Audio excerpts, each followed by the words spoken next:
Prova.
Good afternoon to all American football fans from the frequencies of FIDAF TV.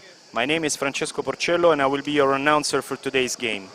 You're looking live at K-Pro Arcoveggio Stadium in Bologna, where in half hour we will kick off the opening quarter-final game of the 2019 Under-19 European Championships between Austria and Spain. Simultaneous to our game, France will square off against Finland at Simultaneous to our game, France will square off against Finland at Giorgio Bernardi Sports Center, also located here in Bologna. The quarterfinals will continue tonight at 9 p.m. when we will bring you host country Italy versus Denmark here from K-Pro and Sweden versus Norway, the Scandinavian derby from the Bernardi complex. My partner in the broadcast booth for this afternoon's game is my good friend Dario Grippa. Good afternoon. Dario, as we all know, Austria qualified automatically for these championships as they are the defending champions. They have won the IFAF Paris version of Euro 2017, while Spain lost their qualifying match against the Netherlands, but qualified anyway, as the Netherlands had to forfeit their participation due to economic issues.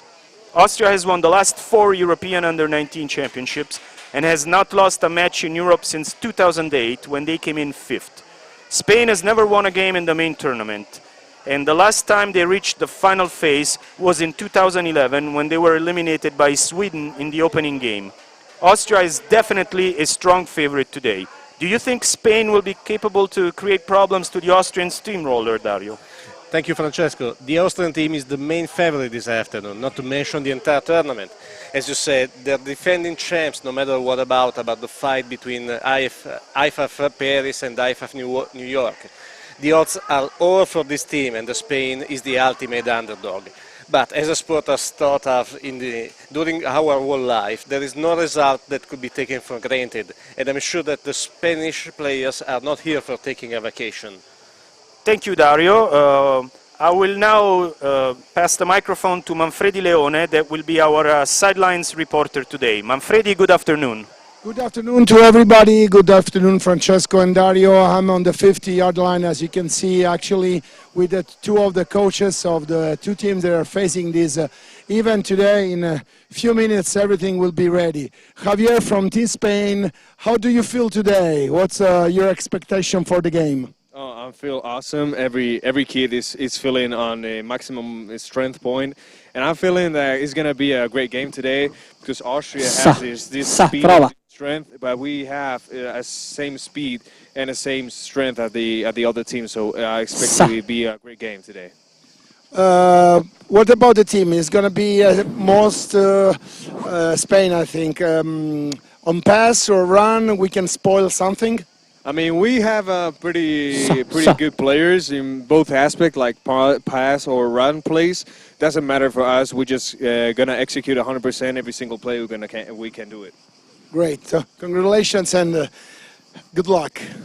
Coach Max from Austria. So Austria is probably known to be one of the best country in football in Europe actually, and even with the youth squad is a very good one. You won in 2017, but there's a row of winning games. So probably everybody is expecting a lot from Team Austria. What's your think about? Yeah, it's for sure big shoes to fill. It's the first time that this team actually will play together. So I think there is a big legacy now of Austrian junior football. Hasn't lost a game ever since 2011 on European ground. So I think these new players on the team know that it's a very special thing to play for Team Austria, and it's their chapter now, and they have to rewrite their own chapter. Okay, can we announce the starting quarterback before the official announcement? Sure. So Yannick Gruner will start, and he's also a captain and the leader of the team, and he has been here before. He has played in Paris 2 years ago, so he knows his ways around, and we expect him to lead our football team. Great, thank you. Good luck to you. From the field, actually, with this handshaking from Manfredi is now everything. So I will call you later, and I will be back in the stand soon. Good luck, guys.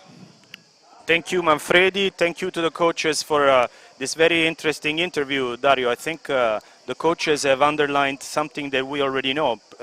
Austria comes in with the weight of being the overall favorite. They have won the last 4 editions of the championships, and therefore they come here expecting to win again, and with the football world expecting them to win. Spain was not even supposed to be here. They lost their qualifier to the Netherlands, that unfortunately, due to some economic issues, was not able to reach Italy for this Euro. So maybe, just maybe, Spain will not have the weight of having to show something, because they were, let's just say, not even supposed to be here. So maybe perhaps playing, without any type of weight on their stomach, perhaps they will be able to give us a performance that we do not expect today, and perhaps they will be able to fight Austria and make this opening game today an interesting game for the people at home to watch.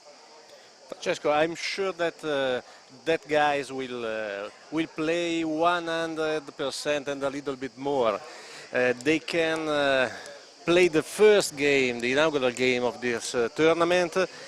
A lot of people is watching them, and I'm sure that they want to do the best they can.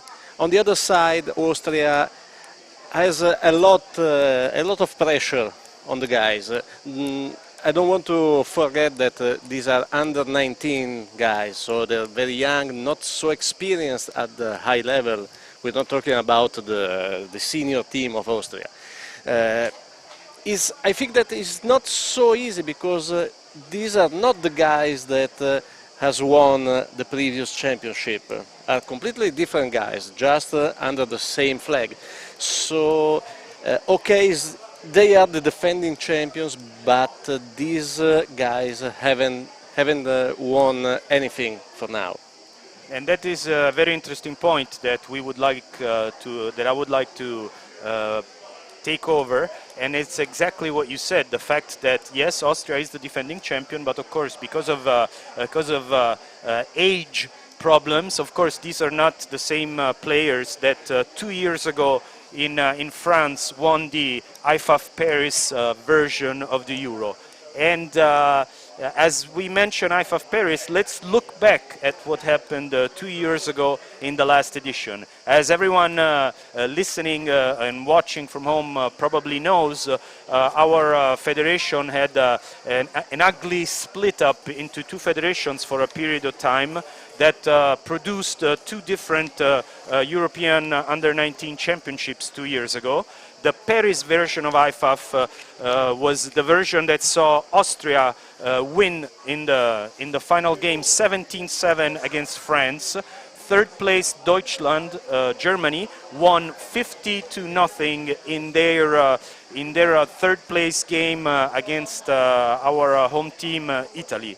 At the same time, what was labeled as IFAF New York played their own version of the Euro Championship. And even though the name is IFAF New York, it was played in Denmark. The participants were Sweden, Denmark and Finland, and this was also the way they ended up, with Sweden winning this version, Denmark coming in second and Finland coming in third, with Sweden beating Finland 61-30 in the final game. And this brings me to the other four teams that are playing in the other stadium, in the Bernardi Sports Complex, which are France, Norway, Sweden and Finland. You already heard from my past speech that France will be playing Finland at the same time, 5 o'clock, that we will kick off here. And tonight we will have a very interesting match between Norway and defending champions of IFAF New York, Sweden, at 9 o'clock, while here we will have Italy and Denmark. So by tonight at midnight, we will have seen all 8 teams, and probably we will have a better, let's say, a feeling what to expect from these 8 teams. One last thing to remember while we wait for the introduction of the teams to start is the fact that the teams that will win the games today will have access to the pool that gives us the teams that will end up from first to fourth, and the teams that will lose matches today will access the pool from 5th to 8th place.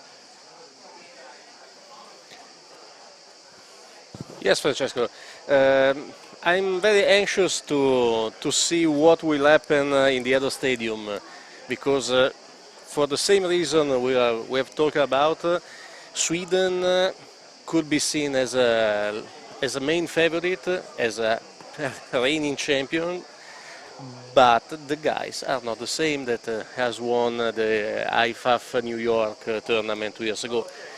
So same things about, as we said about Austria. Probably the path will be not so easy and so clear for Sweden. So let's have a quick look at the nations that will participate in this Euro. Let's start with defending champions Austria. This is their 9th time at European Under-19 Championships. Their first appearance was in 1994. We have already said many times that they won this championship the last 4 times, in 2011, 13, 15 and 17. They have also completed the tournament in 3rd place 4 times.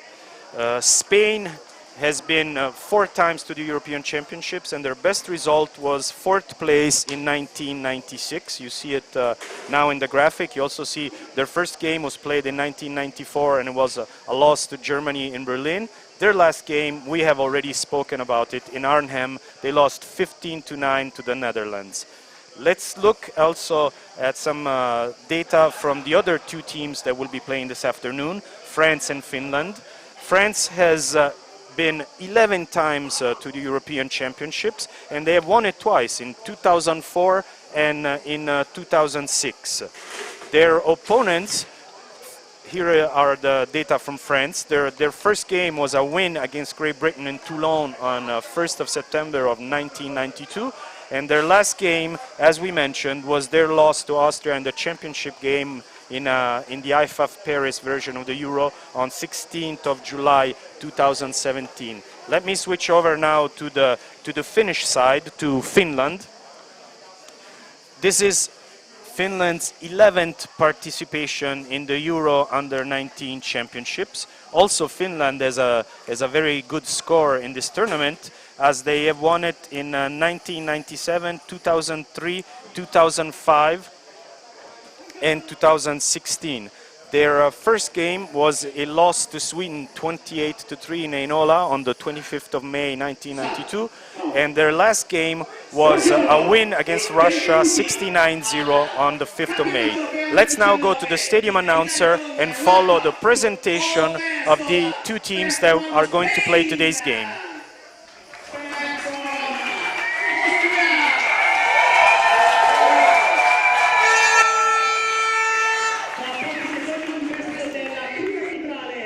Be second for the entrance of the crew. And from two teams, Austria, undefeated for fourth-time champion, European champion, and Spain, new entry on the European under-19 football champion. And big applause for the crew, the referee, Marco Sala, the umpire, Oliver Paul, the center judge, Christian Jorgensen, the linesman, Andreas Pritu, line judge, Ricardo Campetti, field judge, Michael Grant, side judge, Doug Robinson, and the back judge, Bert Karachik. This is the official crew of the first match of the European Under-19 Football Championship.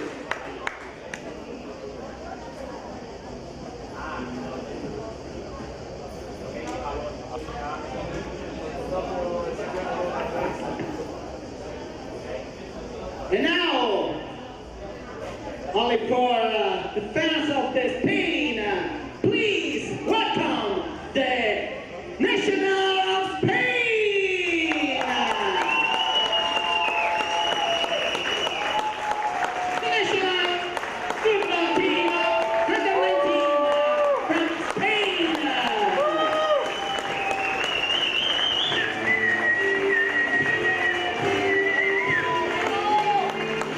No. After, come with me, come.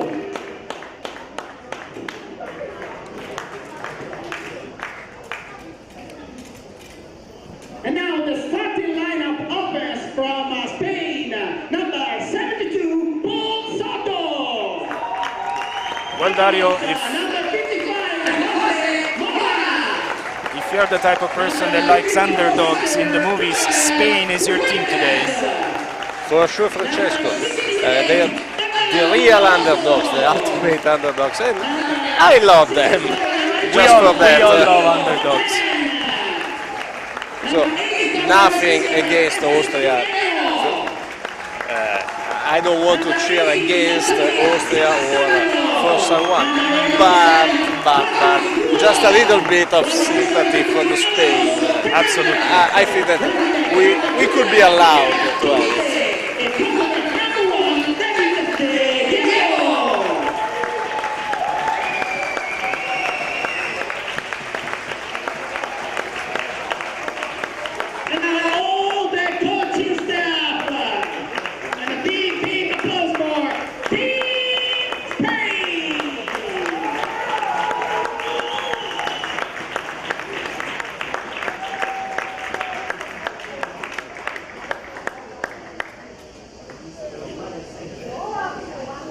And now, the four-time champion from Austria, the unbeaten from 2008, Team Austria!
Well, team presentations have been completed.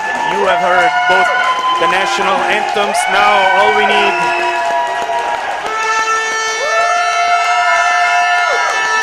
is for the captains to join the referees at midfield for the coin toss, and we will be ready for this opening game of the 2019 European Championships.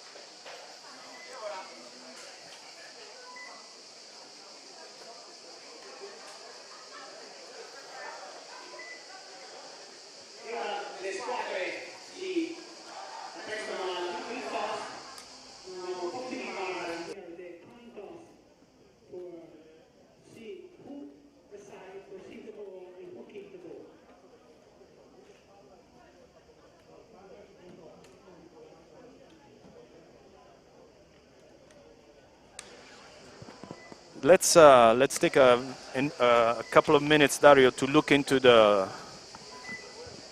crew, the referees for today's game, and perhaps you can give us something with the starting lineups. Yeah, the referee is Mr. Marco Sala from Italy, so he's playing we quite a long game. We know him very well, yes. The umpire is Mr. Oliver Kahl. Lineup per la difesa. Now the defense starting lineup for the Spain. Number 95.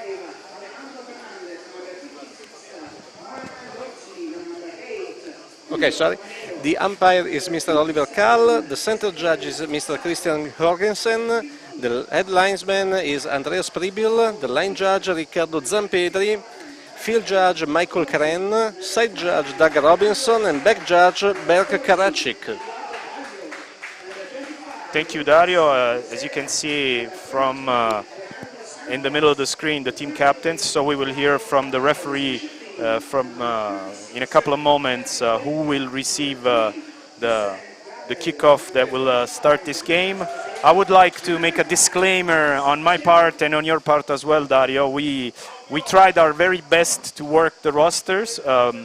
We had some issues with the Spanish roster, so I hope our Spanish friends from home will forgive us, because finding players that have 3 first names and 4 last names was a very complicated moment for us working the rosters last night, because the teams... Austria in the toss and we received the first half. So Austria, as you heard, won the toss and will receive the opening kickoff from Spain. Just to finish it off, so we picked up what we think is the first name and the family name of the players. So I hope you will forgive us if during our play-by-play perhaps some players choose another part of their name, and we hope that this will not upset our Spanish friends from home. Yes, Francesco. It has been very hard to find a way to name all the players. At the very beginning, I thought that the Spanish team was about 200 people, and then I realized that they were just 45. Yes, absolutely. IFAF has imposed some very strict procedures with regard to the availability of the rosters, which is obviously something that we have to live with, but that obviously made our job not so easy. But we're happy to be here. We're happy to be here to bring you the play-by-play for this game. And as you can see, we are ready to kick off. The Spanish kickoff team is on the field. The Austrian kick return team is ready. Yeah, Hami Kureka is ready for the kickoff, and Schutz and Touré are ready to return. And here we go with Euro 2019 Under-19 Championships. Number 19 for Austria, Johannes Schutz is returning the kick. He's still free on the right sideline. He's still up at the 40. He crosses midfield, and finally the Spanish players are able to accompany him outside the playing field, but not before a fantastic return of almost 40 yards that will give the Austrian offense and Mr. Yannick Dennis Gruner, the starting quarterback from the Austrian team, 19 years, from the Vienna Vikings, 1 meter 81 per 73 kilos, a fantastic field position. As you can see, probably he stepped out of bounds before, so it's a 1st and 10 for Austria, Dario, from the 47-yard line of the Spanish portion of the field. Yeah, great starting position to start the championship, Francesco. Pistol formation, 2 receivers left, 2 receivers right. We have a motion for number 15, Matthias Berghammer, that picks up the ball and fumbles it, and I think Spain has recovered. Well, Dario. Yeah, number 8. Julio Iglesias has recovered the fumble. Well, already a turnover in the game. We also have an Austrian player that is injured down on the field. I am not able to pick up the number. Meanwhile, you're watching the replay. The ball was stripped from the Austrian player, Matthias Berghammer, wide receiver, and it was recovered by the Spanish team that was actually able to return it to the 39. So it will be Spain. Both quarterbacks today are wearing number 1, and David De Diego will be the player. The injured guy is Matthias Berghammer, but the guy is still on his feet, so nothing serious. We will be bringing you the play-by-play directly from the field, as our work monitor just shut itself off, so bear with us. It's a more standard, it's 4-yard drop, and number 83 from Spain, even though he fell after the snap, Alonso del Castillo was able to complete the reception for a gain of approximately 4 yards. 2nd down and 6. Great reception directly from the ground. The receiver fell off, but he was very able to catch this ball. And we can say David Mafrand still under the in shotgun formation. 4 receivers, 2 left and 2 right. Slow pass that was defended by number 20, Leonard Gerner, from the Kirchdorf Wildcats, 18 years for the Austrian defensive back. So we will have a 3rd and 6 coming up, the first 3rd down of today's game. So the Austrian defense, even though they had to basically step on the field in a very abrupt manner, they have been able to control the game of the Spanish offense with this incomplete. 3rd and 6 for Spain. This time, I believe, 4 wide receivers on the left side and 1 on the 5th. Empty backfield for Spain. Once again, there is a motion and a handoff for number 80 from Spain. It's Matias Ubeda, the wide receiver. Extremely well defended by the Austrian side. I believe there was a loss of approximately 4 yards on the play, but there is also a flag. Let's hear from the referee. First start, offense, team, never set for your 4 seconds. Replay. I only understood the false start. I missed on the second portion.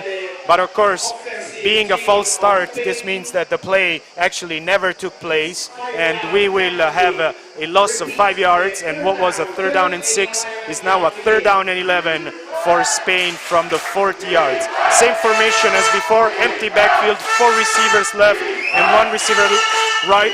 There's once again a motion, but this time there will be a deep pass, and once again number 80 for Spain, Matias Ubeda, was the intended receiver, but the pass falls incomplete, and we will now see what Spain, the Spanish coach Marcos Girles will decide in this situation. 4th and 11 for the Spanish offense. 11-10 to play in the first quarter. In this beginning of the Spanish offensive drive, we can say a lot of good penetration by the Austrian defensive line. For now, they are dominating the Spanish offensive line. Once again, 4 receivers left and 1 right. Spain is obviously playing this 4th down. There is a pass and there is also an incomplete. So Austria has stopped the Spanish attack, and not allowed Spain to put points on the scoreboard. So Austria has well absorbed their turnover on the first play of the game, and we will get the possibility for a second look to the Austrian offense. Dario.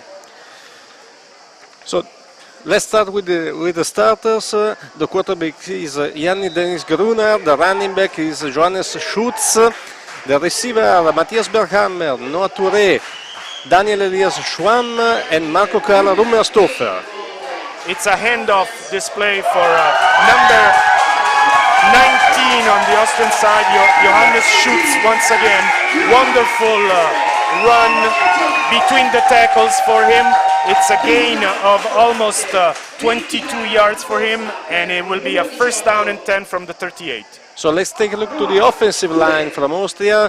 Mario Kialic, Lukas Holub, Tobias Hansler, Jonas Weisberger, and Florian Markus. First down and 10 from the 38. 3 receivers right and 1 receiver left for the Austrian quarterback. The pass is complete to number 4, Uzai Nafile. And I believe that he has sufficient ground gained for a first down. And in fact, the chain is moving.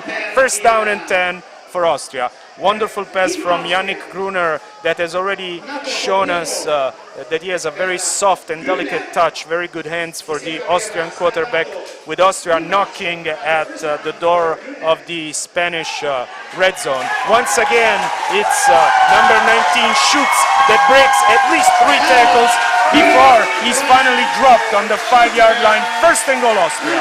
Let's take a look to the defense of the Spanish team. Alejandro Fernandez and Manuel Lorz in the defensive ends. Julio Manero, Ezequiel Pizarro, the defensive tackles.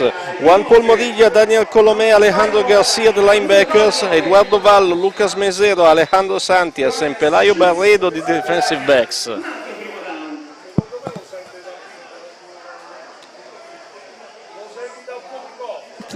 Timeout on the field called by the Spanish team. So let's take a very quick look at the coaching staff. Marcos Girles is the Spanish head coach that just called the timeout. Francisco Gil is the offensive coordinator. Luis Lopez is the defensive coordinator, assisted by Javier Carrasco. Gonzalo Varela and Carlos Carrasco take care of the offensive line. Victor Perez is the linebackers coach. Mario Rivas is the defensive back coach. And the head of mission for the Spanish national under-19 team is Victor Cobas. On the Austrian side, Roman Floredo is the head coach. Florian Grain is the offensive coach. Mario Floredo, the defensive coach. Christoph Kipperer takes care of the offensive line. Max Sommer of the quarterbacks. Andreas Hofbauer of the running backs. Damaso Tarneller, the wide receivers. Armin Novidi, defensive line. Christopher Schilker, linebackers. And Josia Carvalho, the defensive back. Thomas Olsbock is the Austrian head of the mission. We are going back live to the play-by-play. First and 10 for Austria. The ball is smack on the 5-yard line. 10:35 to play in the first quarter. Still no score. Low snap. Yannick Gruner is able to capture the ball, rolls out to the right looking for a receiver, doesn't find it, and is finally brought down and tackled by Lucas Lopez. Francesco, on our service monitor, I can watch the other game, and France and Finland are tied at 0 points for now. So no points in Euro 19 yet. Although it's very early here, it's 10:06 to play, so I imagine that it's also in the very beginning stage, the other game as well. There was a loss on the play, as we mentioned. It is now second and goal from the 10, and once again the ball goes to Johannes Schutz. Touchdown, Austria, touchdown, number 19, Johannes Schutz. Johannes Schutz from the Graz Giants, 90 reception for 301 yards in the Austrian First Division. Now we are ready for the extra point, kicked by Rock Wenzel. And the kick is good, so 7-0 for the Austria is the first scoring of this Euro European Championship Here's the replay. 2018. It's a play that we have already seen 2 or 3 times with the direct handoff to Schutz number 19 from Gruner, and he takes the handoff up the middle, basically finds no real opposition from the Spanish defense. The extra point is good, and it is now 7-0 for the defending champions, 9:56 to play. We mentioned that we were scoreless in this European Championship, and the champions have already answered the bell. So an early advantage for Austria. Impressive, Dario, if I may say, the capacity of the Austrian team to absorb the turnover, to start their defense, their first drive on defense in a very ordered manner. They controlled the Spanish offense, stopped them on 4 downs, took the ball, took it downfield, and scored 7 points. Very impressive, considering that, as you mentioned at the beginning of the game, these are 19 and younger. The players' age is 19 and younger. Francesco, what I have seen in these first 2 drives is that in the trenches there is a very lot of difference between the 2 teams. So offensive line and defensive line from Austria in the first drive have harassed the counterparts from Spain. I hope for the Spanish team that the big guys, could step in the game and try to overcome. Francisco Trekel, number 88, the returner. He was also the receiver that David De Diego looked for a couple of times when he put the ball in the air. 1st and 10 for the Spanish side on the 30-yard line. Motion, now we have 1 receiver in isolation left and 3 on the right. Great pressure from the Austrian defensive line, and there is a sack. Our broadcast crew will certainly give us the replay of the sack. Wonderfully, here it is. As you can see, there is basically inside pressure from number 90 from Austria, Johannes Schenak, defensive lineman from Riders Tirol, and Spain is sent back 7 yards for a 7-yard loss, 2nd and 17 for David De Diego.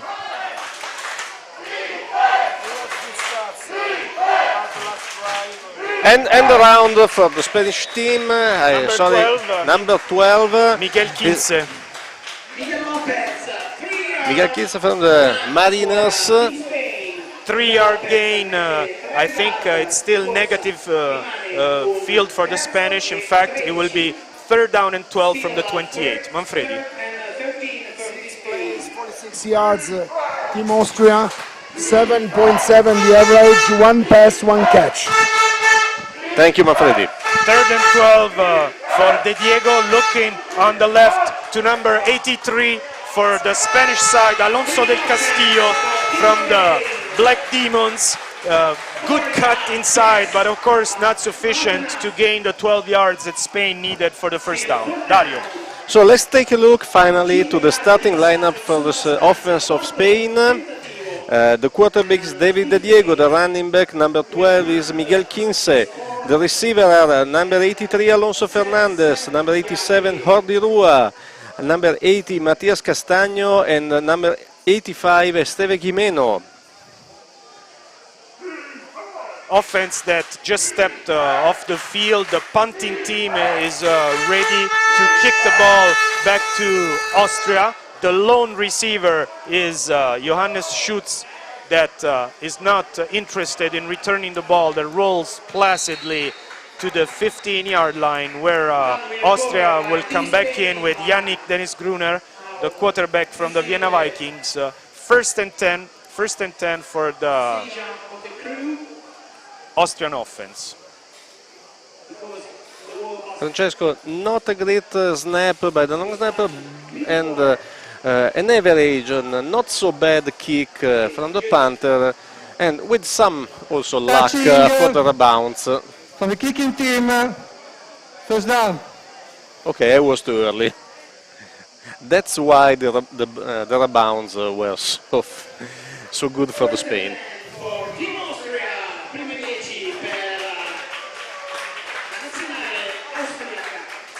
the penalty has been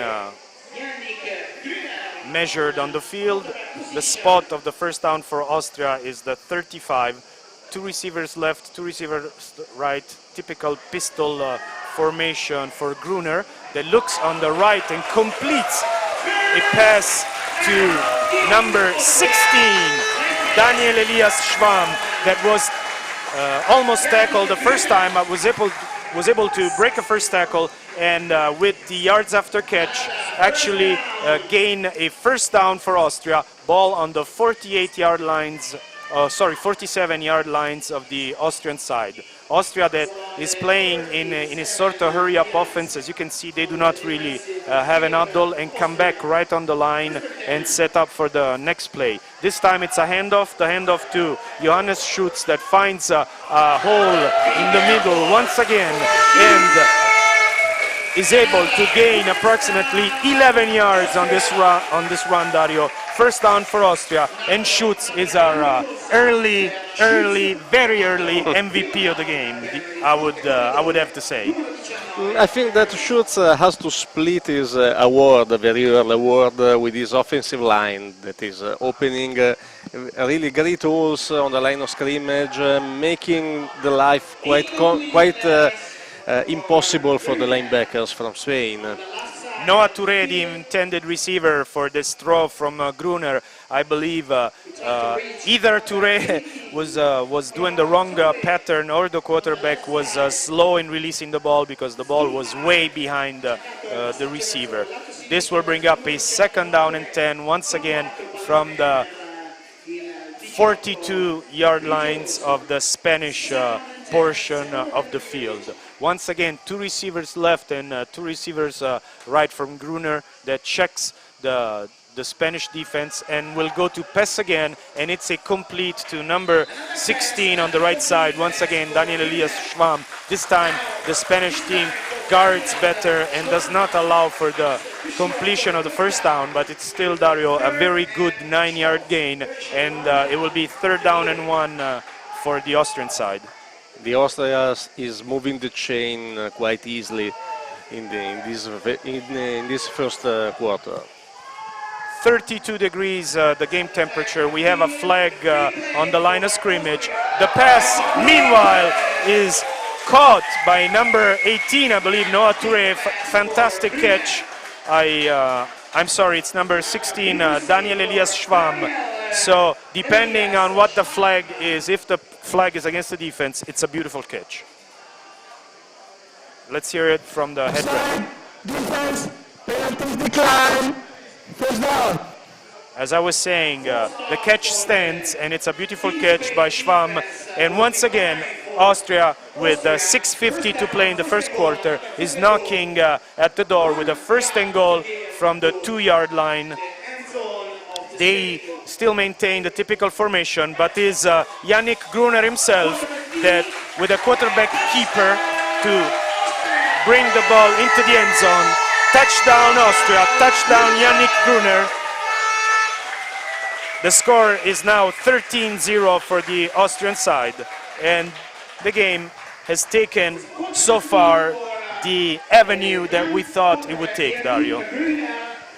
Francesco, I was talking about the offensive line from Austria, but in the last play we have seen also that Gruner can throw the ball in the air, and he has a great battery of receivers because all the eyes are pointed on number 15, Matthias Berghammer. But in this very first quarter, Schwamm, Touré, Schneider, Schutz, everyone is involved in the passing game, and they're playing very well.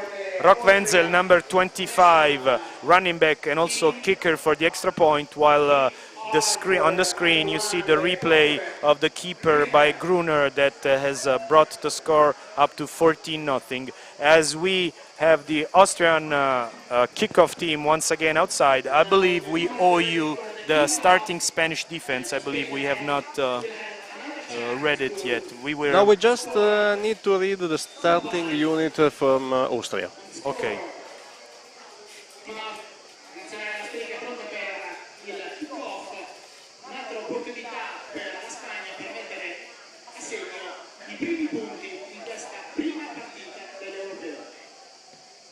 Here is the kickoff. The returner is tackled immediately in the backfield. It is once again Francisco Trekel from the Wiesbaden Phantoms, a receiver, 19 years, 1.84 m for a 86 kilogram. Wonderful pursuit by the Austrian team that tackled him on the 22-yard line. Manfredi. Finally, let's take a look to the defensive unit from Austria. Florian Hirsch, Richard Gau, Konstantin Kergast, Fabian Egger, the defensive line. Jan Meyerhofer, Vitus Weiss-Gabriel, David Rettenbacher, the linebackers. Paul Stadobler, Leonard Gerner, Lorenz Perschler, Adrian Wulberginer, the defensive backs. The pass from De Diego was intended for number 87, Jordi Villalba. The pass is incomplete and will bring up a 2nd and 10 for the Spanish national under-19 team.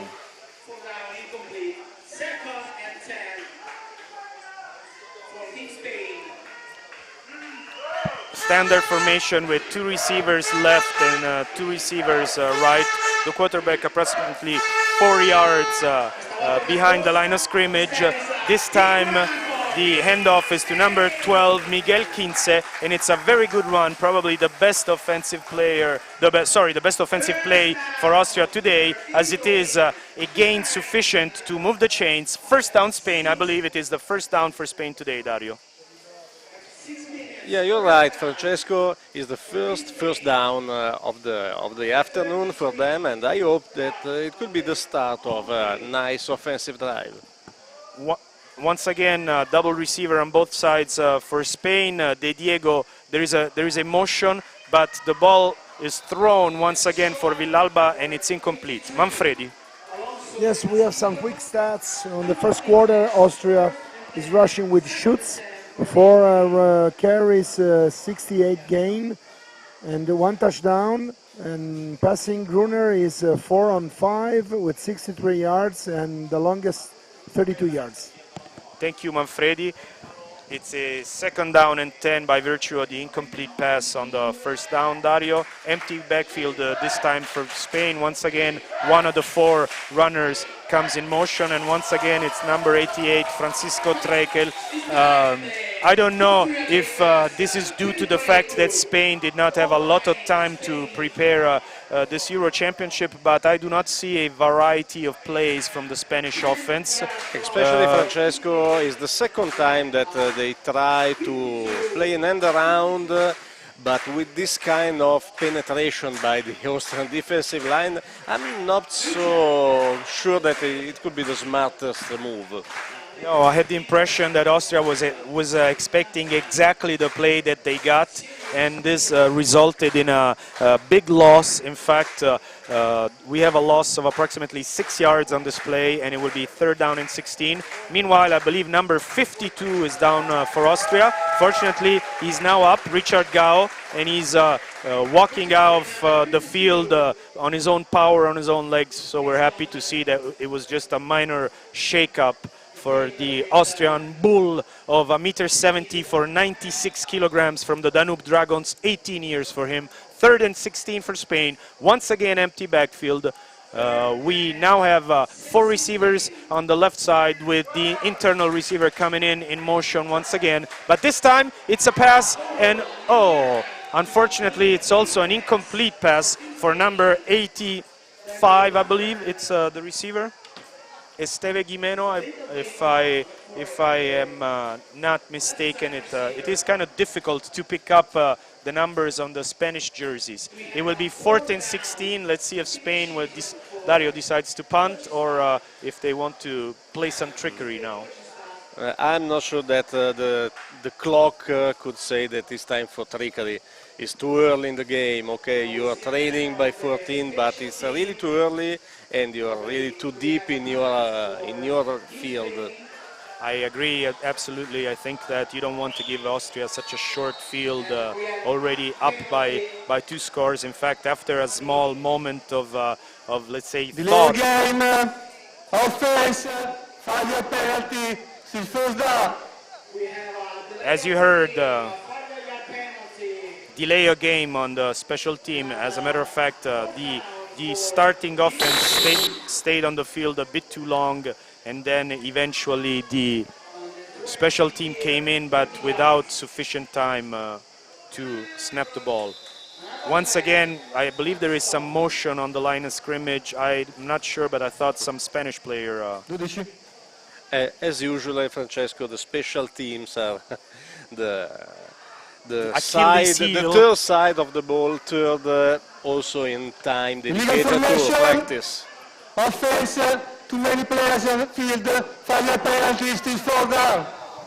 So it's not easy to manage also all the personnel involved in the special teams, especially when you have just a few camps to prepare the team. Not only they were late, but they showed up too many. So we have 5 more yards, and it is now a very long fourth down for the Spanish team. There is a bit of a push going on in the area where Johannes Schutz was trying to return the kick. There is a flag, and let's hear from the voice of the head referee if the push was against the kicking team or against the receiving team. I think that watching the gestures of the refs could be a penalty against Spain.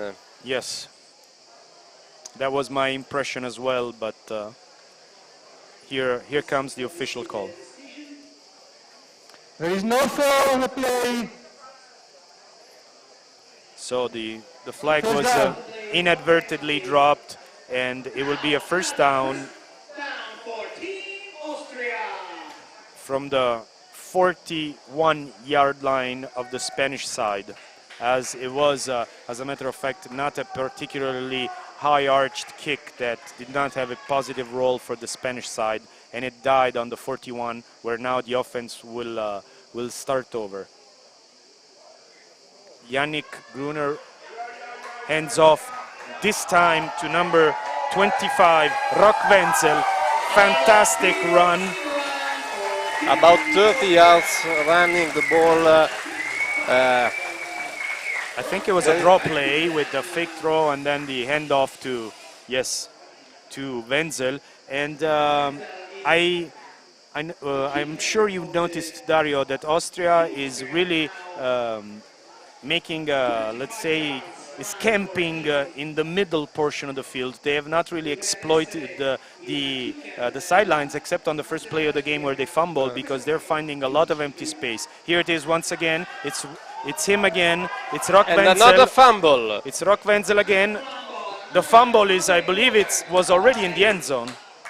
Let's see what the call is. In my opinion, the fumble has come, has happened on the 2-yard line or 1-yard line.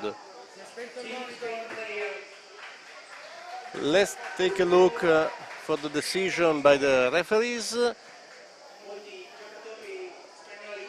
They really need to talk about it. And it's a first down for the Spain from the 1-yard line. So Rock Wenzel fumbled the ball. I cannot recognize which Spanish player has recovered it, but the result is a first down from the 1-yard line. We have a touchback from Spain. First down from the 20-yard line. No, I have to change my mind. It's a touchback, so the fumble happened on the 1-yard line and the recover inside the end zone. Yeah, because I had the impression that something had happened in the end zone, but of course if the ball is Spanish, it means they recovered it outside and then the ball was taken into the end zone. Otherwise, it would have been a touchdown as it was my first impression. So it's a touchback, it's a first down and 20 from Spain. Apologies for our commentary, but we are battling ourselves with our service monitor that is not really willing to participate in this Euro so far today, Dario. It's the first game of the tournament, so it's obvious and it's mandatory to have some technical issues, you know. Or I think that is mandatory. Come on. First and 20 from the first and 10 from the 20-yard line from Spain. Our monitor is now back up and working, so we see what you're seeing from home. Double receiver on both sides of the field. It's a quick handoff to the running back from Spain that tries to visit the central portion of the Austrian defensive line. As it shows, it was not a good idea, as he was immediately stopped, and actually there's a loss of 2 yards on the play. 2nd and 12 for Spain, Dario. It looks like that the middle of the field is prohibited for the Spain. So I think that they have to try to find some way to explore the sidelines. Quick pass on the left side, incomplete. The intended receiver was number 80, Matthias Ubeda. The pass falls incomplete, and it will be 3rd down and 12 from Spain. The ball resting on the 18-yard line of the Spanish midfield.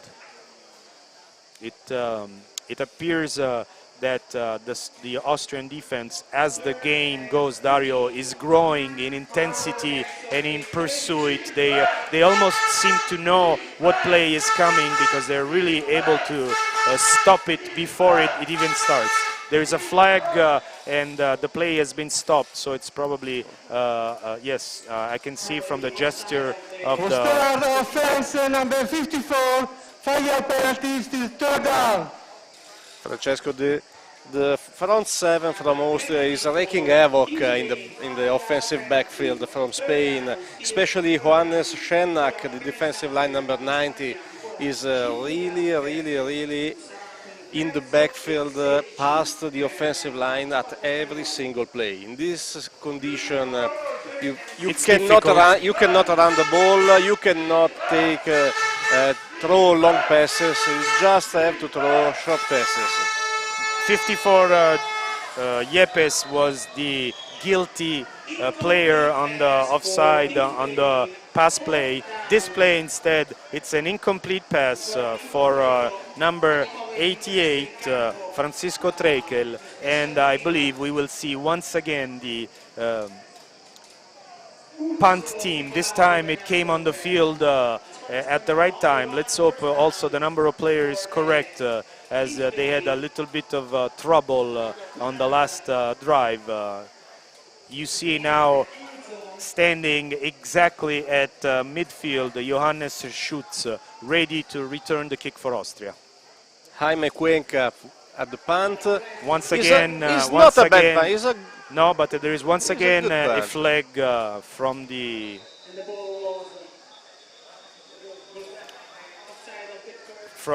referee lined up on the line of scrimmage.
They get used to playing with each other. Absolutely, but you need to improve your game at the first game, because otherwise, the second one could late. Be not so meaningful. Yeah, it could be too late. Ball on the 25, he fakes the handoff, and the throw is for number 15, Matthias Berghammer. The pass is incomplete, and it was extremely well played by number 33 for Spain, Pelayo Martinez, that was almost able to come up with the interception. Manfredi. If my mic works properly, It's good to know that these games, the first games, are very important because if you win, you go to the upper side, and if you lose, you are for semifinals from 5th to 8th place. So This it's something time- difficult. This time the Another handoff is fumble. once again for Rock Wenzel, but I believe that this time Austria has recovered the fumble. I see number 3 perhaps with the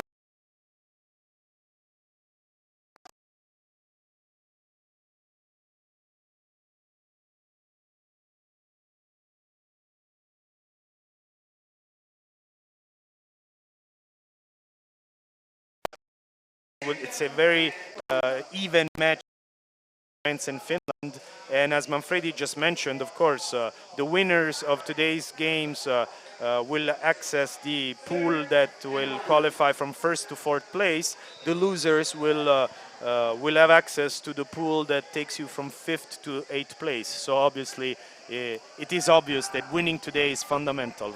4 wide receivers, 3 left and 1 right for Yannick Gruner, that sees something that he doesn't like, so he looks back to his sideline. He goes back and calls, I believe, an audible in line, and once again he doesn't like what he sees on the Spanish side of the ball and is forced to call a timeout.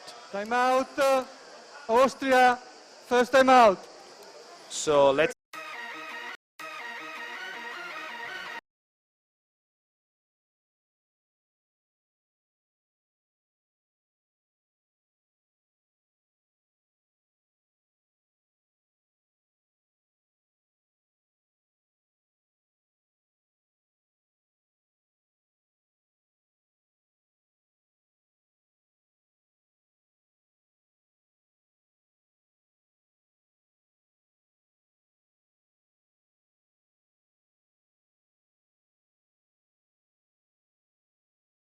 the Raiders Tirol.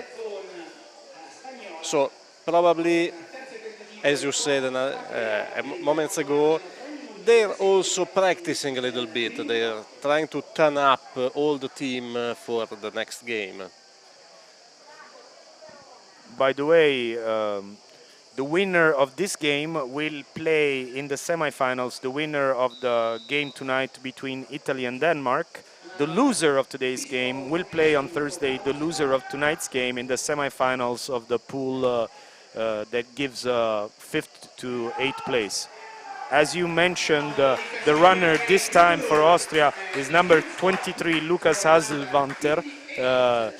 We see a little drop in the skills of the running back, but I also believe, Dario, that you are right and that Austria in some way is, let's just say, preparing the next game as well, if I may say that. Of course, it's never a good idea to think too much ahead of yourself, but I believe that the Austrian coaching staff wants to take this occasion to rotate as many players as possible to have them ready and involved. Probably, Francesco, Austrian coaching staff could be not so worried about the Spanish team. Who is worried instead is Yannick Gruner, that jumps up Second from timeout, his quarterback position Austria, second timeout. and calls a timeout basically almost on consecutive plays. So probably with all this rotation that we have been seeing from the Austrian side, probably the younger players that come in, or in this case not the younger players but the newer players that come in, since they're all young, have a little bit of some problems with the play calling, and this has forced Gruner to call twice a timeout. We see the coach coming in onto the field in the huddle to probably describe in detail the play that he wants to his players to perform. Gruner has shown a lot of poise in his pocket, also not just playing but also before the snap, because he has played he has called a good timeout because he has seen something not so favorable. 4th and 4, Austria is attempting to play on this 4th down, so they will not go for the field goal. Gruner is back to pass, and there's a beautiful diving reception from Matthias Berghammer. Wonderful work from the small wide receiver. Francesco, Matthias Berghammer, 33 reception for 621 yards and 8 touchdowns in the Austrian First Division. He plays for the Steel Sharks Traun. He is giving at 1 meter 90, but he does not look that tall here from our TV monitors, Dario. Probably there is something wrong in our roster. Absolutely. If he's 1 meter 90, then Dario, I must be a meter 65. I should. And it's another complete pass here from Gruner. The reception is good for approximately 5 yards. Austria laboring towards the Spanish goal line as we have a minute 35 with the clock ticking. 2nd and 5 for Austria. The ball is exactly on the 10-yard line. It's this time a handoff to Schutz.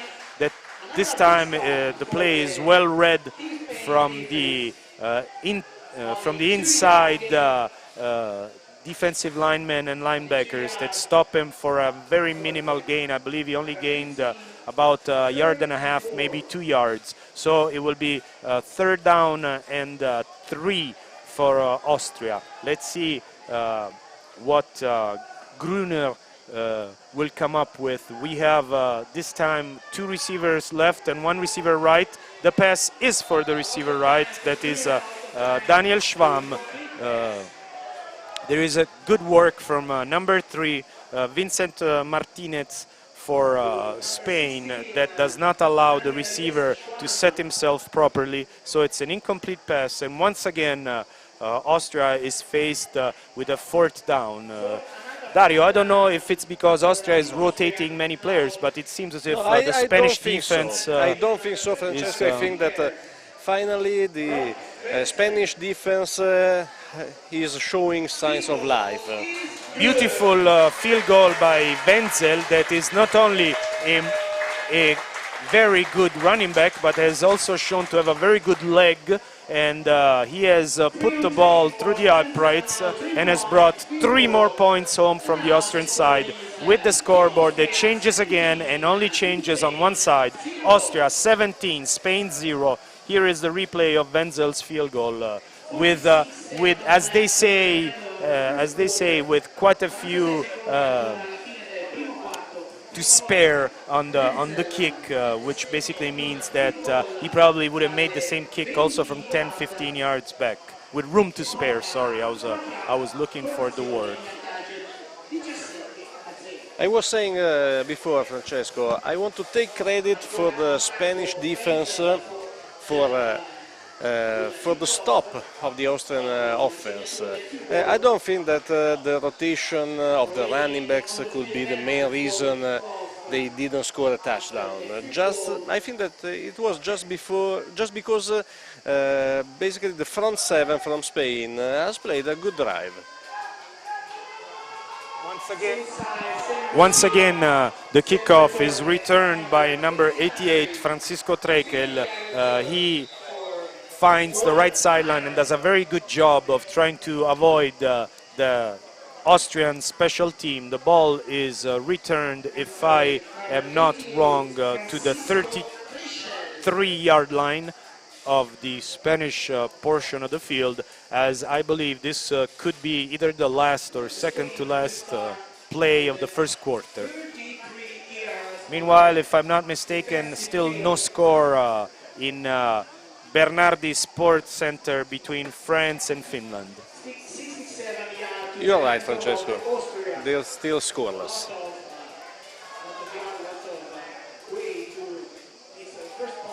Two running backs available now for David De Diego.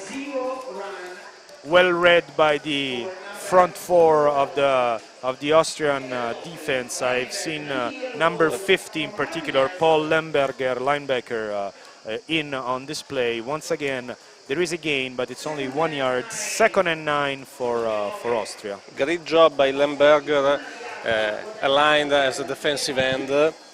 He has read very well the run and made a tackle from the ground. I think there is a timeout called. No, the quarter is over. Yep. First quarter.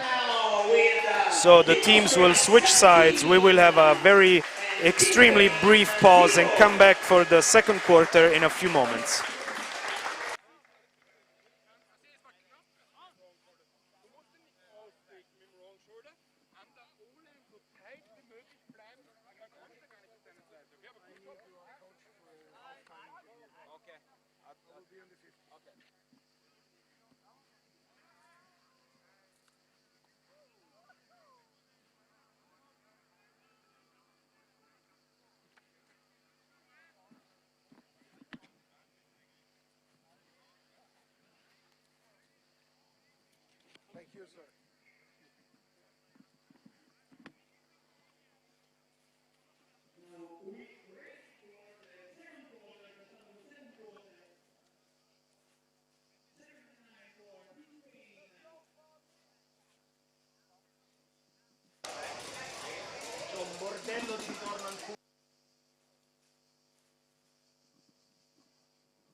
Entra bene in audio, io non lo capisco, non mi sento.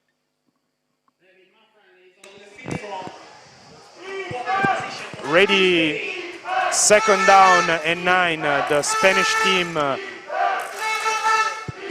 David De Diego takes the snap, it's a pass on the right side and it's complete this time. Number 83, Alonso del Castillo from the Las Rosas Black Demons, 19 years for him. A wonderful reception, and the gain is of approximately 7 yards, so this will be a much easier third down and 3 for the Spanish offense that is looking to build their first offensive drive. De Diego looks to his sideline, looks for the signs from the offensive staff on the sideline, and it's a handoff for his running back that breaks a series of tackles on the right sideline and finally is brought down on the 5. Wonderful run by Miguel Lopez Quince. Very small, 1.69 m player from the Mariners, 19 years from him, and you will see it in the replay at least twice. Dario, the Austrian defense had their hands on him, but were not able to bring him down.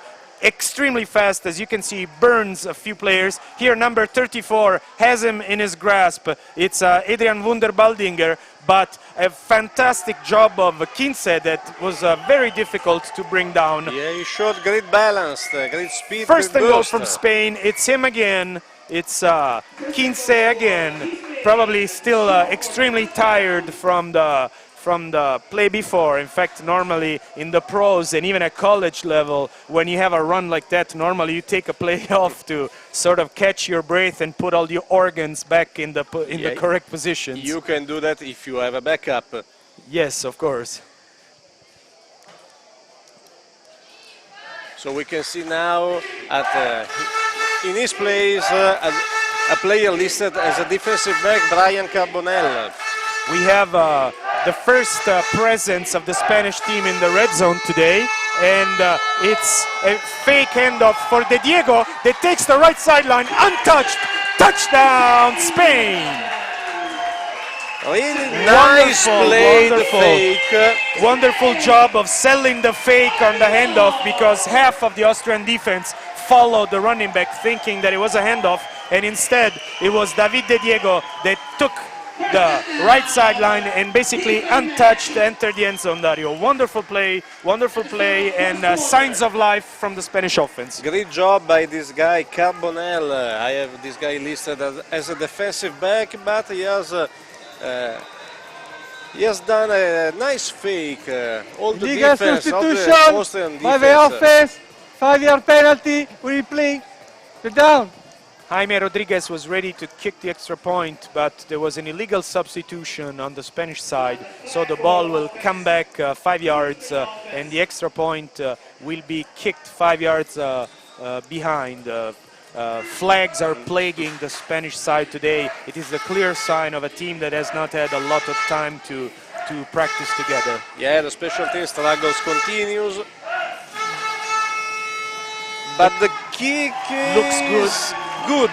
Yep. The kick is good. The kick from Rodriguez is good. We have a game. It's a 10-point deficit now for Austria. So we have an incredible defensive battle in Bernardi Sports Center where they're still scoreless. Here, 17-7 for Austria is the score. Dario. It's really nice to see how the Spanish guys are really happy. They're cheering their teammates like they have won a game, and this shows how much they know that Austria team is quite better than them, but they are playing at the same level in this moment, so they're really happy about it, and I really love to see these young guys that plays just for the love of the play. I agree. I believe that when you celebrate a lot a score, in reality it's a form of respect for the opponent, because you're basically showing how much you understand that it was difficult to obtain that score. So 17-7, 9:59 to play in the second quarter, and once again Rodriguez from the Royal Oaks, 19 years, ready to kick it off to the Austrian team. It was an onside kick, but it was very well read from the first line, from the first wedge of the Austrian team that recovered the ball approximately on the 49-yard line. So Austria will play, will start their offensive play on the last yard of their half portion of the field from the 49-yard line. So the Spanish coaching staff decided that it was time to start for the trickery on special teams. It could be a right choice, but it didn't work. So Gruner, bad snap, low snap, he has to escape the pressure, try to throw, I don't know to whom, basically to no one. But it was outside the tackle, so I don't think that it could be an intentional grounding. The ball was outside the tackles, and it was also it passed the line of scrimmage, so I don't think, in fact, there is no flag. It's simply an incomplete pass, and it will be 2nd and 9 for the Austrian side. So it's the second time that Florian Marcus, the center, has a bad snap. This one instead is very good, and Wenzel is running the ball. Actually, I think it's 23, it's Hasselwanter. It's My fault, it's the backup you're right, that you mentioned is rotating with Wenzel. Actually, I recognized him because number 23 is quite taller than Wenzel, that is smaller. Wenzel is, it's package size, sort of like Quince for the Spanish team. The run is good. The first, it's sufficient for a first down. The chain has moved, and so now Austria has a 1st down and 10 from the 39-yard line of the Spanish portion of the field. 2 running backs on the left of the quarterback, 1 receiver left, 2 receivers right. It's once again number 23, Lucas Hasselwanter, and as we mentioned before, Dario, Austria doesn't even think of taking the ball outside the line of the tackles.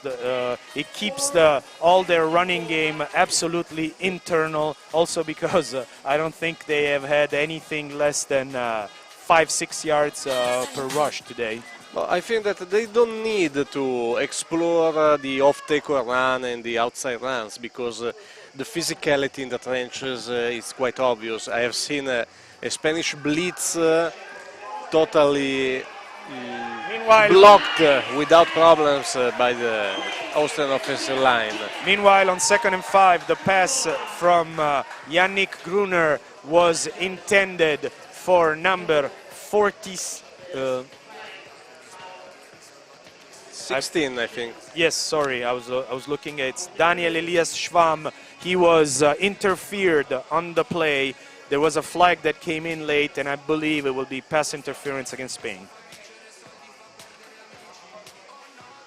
Pass interference, defense, number 40, 15-yard penalty, first down. So Eduardo De Freitas is guilty for this flag. I actually had the impression watching the play live that it was an interference, and I was wondering why the flag had not been thrown, but it was simply a question of the flag coming in late. And it was, in my opinion, it was a very clear interference as he touched the wide receiver quite some time before the ball actually arrived. And he still almost made the catch. So it's first and 10 from the 20, pass on the left, and the pass is caught in the air from number 18, Noah Touré. With a very nice tackle for Pelayo Martinez, the defensive back, 17 years old, 107.9 for 72 kilos. Playing for the London Blitz.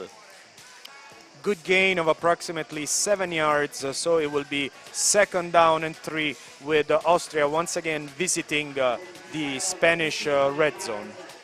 This time it's a handoff, and it's once again Hasselwanter that breaks a series of tackles and is finally brought down by the Spanish defense approximately, yes, on the 5-yard line, but not before Austria has another first down. The plan, Francesco, is always the same. They just want to run inside the hash marks and then try to explore the deep pass. But the plan is working, so they have no reason to change it. Better not to show for the next game. The chains is down, it's a first and goal, and it's a touchdown for Austria on the run once again from number 23, Lukas Hasselwanter, from the Raiders, Svarko Tirol Raiders, fresh Austrian champions, as they defeated the Dacia Vienna Vikings this past weekend in the Austrian Bowl. Lukas Hasselwanter, 18 years, 1.84 m for 83 kilograms. The score is 23-7 for Austria, with the additional extra point by Rock Wenzel that splits the uprights, and Austria takes the ball back on the other side of the field. Here we can watch once again Hasselwanter's beautiful run on the touchdown on the replay. And as I was saying, Austria has brought the gap back to 17, the difference between Austria and Spain. Here's Hasselwanter's. We're having a small issue with our replay system. Here it is. He first step towards the left side, and then he cuts back right on the outside, juking out the defender. Here you can see it very well. And then look at the great job by the Austrian offensive line. There is no way for the Spanish defenders to fold some block. And his change of pace and the change of step from left to right looked almost superfluous, because he really had a lot of space in front of him. The kickoff is now picked up on the Spanish side, on the left by number 80, Matias Ubeda. Francesco, the coverage team, the kickoff coverage team from Austria is really quiet, disciplined. They are doing a great job, allowing a little bit of yards, but focused not to allow the big gains. Now is the time of the Spanish offense to show on the field. David De Diego in shotgun formation. And is a run for Miguel Kins, but for a loss of about 2 yards. Extremely well played by number 48 linebacker Gabriel Weiss from the Graz Giants. 19 years for him. He sniffed out the run on was able to penetrate into the Spanish backfield and tackle the runner for a loss of 3 yards. 2nd and 13 for the Spanish attack. 6:31 to play with the time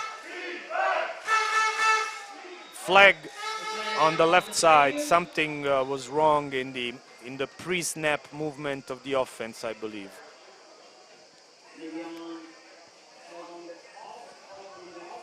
Some stats from the first quarter. We have Encroachment, offense number 88, 5-yard penalty, still 2nd down. some stats from the first quarter. We have Team Austria with 8 first downs, Spain 1 first down, with a total offense 21 plays, 170. Team Austria 16 plays, 11 yards. Team Spain before scoring the last 2 touchdowns. The best rusher shoots, 5 rushes, 70 yards, and passing Gruner with a 6 on 9 and 73 yards total. Thank you, Manfredi. As we just mentioned, there was an illegal movement of the offense that cost them 5 more yards. So it is now 2nd and 18. It is a deep pass, and it is almost caught. Fantastic job on the right sideline by number 83, Alonso del Castillo, that gave us, at least for a second, Dario, the impression of a reception. I believe he's now getting a little bit of back brief from the ref because he pushed at the end of his... I've seen a lot of pushing, basically mostly by the receiver, the Castillo. I have the impression that the ref told him, since it's incomplete, I will not call it, but next time if you catch it, it will be offensive pass interference. You're right. Meanwhile, we have information that it is halftime in Bernardi Sports Center, and it is still 0-0. Meanwhile, it's going deep, and it's almost picked off. The pass by De Diego, by number 34, Adrian Wunderbaldinger, that had his hands on the ball. Incredible leap by the Austrian defensive back that did not have the hands for the interception. Dario, we always make jokes about the fact that if a defensive back has good hands, he can play on the offense. Of course, he should play on the offense. He should play on the offense, and vice versa, of course. I hope Adrian will not be offended by our comment, but it seemed like an easy interception for a moment. Yeah, he was in the right position and a great leap. The problem, the hands so questionable. Once again, a flag. I don't know if it's a delay of game on the Spanish side. No, it's a false start by number 3, Vincent Martinez. Offense number 91, 5-yard penalty, still 4 down. Probably they had more than one player in offside. It's Lucas Figueiredo, the player guilty for the Spanish side. So it's 5 more yards, and of course, I don't want to be Messier de la Palisse and say something extremely obvious, but if you are the underdog, you have to play a fantastic game, and taking all the penalties like Spain has definitely makes it from complicated to impossible to actually do something. Spain is taking way too many penalties today, Dario. Yeah, they show that the path that has taken them to this field has seen too few time practicing. They just cannot gel one each other. There's no rhythm, there's no automatic movements. Guys just need to earn what they have to do. Basically, the offside from the punt is for sure because some of these guys is used to. 1st and 10 for Austria. Good penetration by number 8, Julio Iglesias. The pass is incomplete because there was very good pressure from the Spanish side on Gruner. Dario? Now we're saying that on punt, for example, probably some people is used to start the play at the signal, at the hop by the punter. Some others are used to start at the snap. And so this is the type of miscommunication that leads to some flags without a real reason. 2nd and 10 from the 48. It seems as if Lukas Hasselwanter has picked up the Austrian running game. Very good run for him, approximately 8 yards, 7 yards, I'm sorry. 3rd down and 3 now, the situation for Austria that has passed the line, the blue line of midfield, and will now snap the ball from the 45 of the Spanish side. 3rd and 3 for Austria. 2 receivers left, 1 receiver right, a couple of running backs in the backfield to keep company to Gruner, and once again it is Hasselwanter that straight ahead running, let's say basically bread and butter running from Austria. Nothing fancy, nothing complicated, just good old straight ahead football. And why not, since Spain has not found a way to actually solve this problem. Yeah, there's no reason to show some other parts of the playbook to the next opponents in the mind of the coaching staff.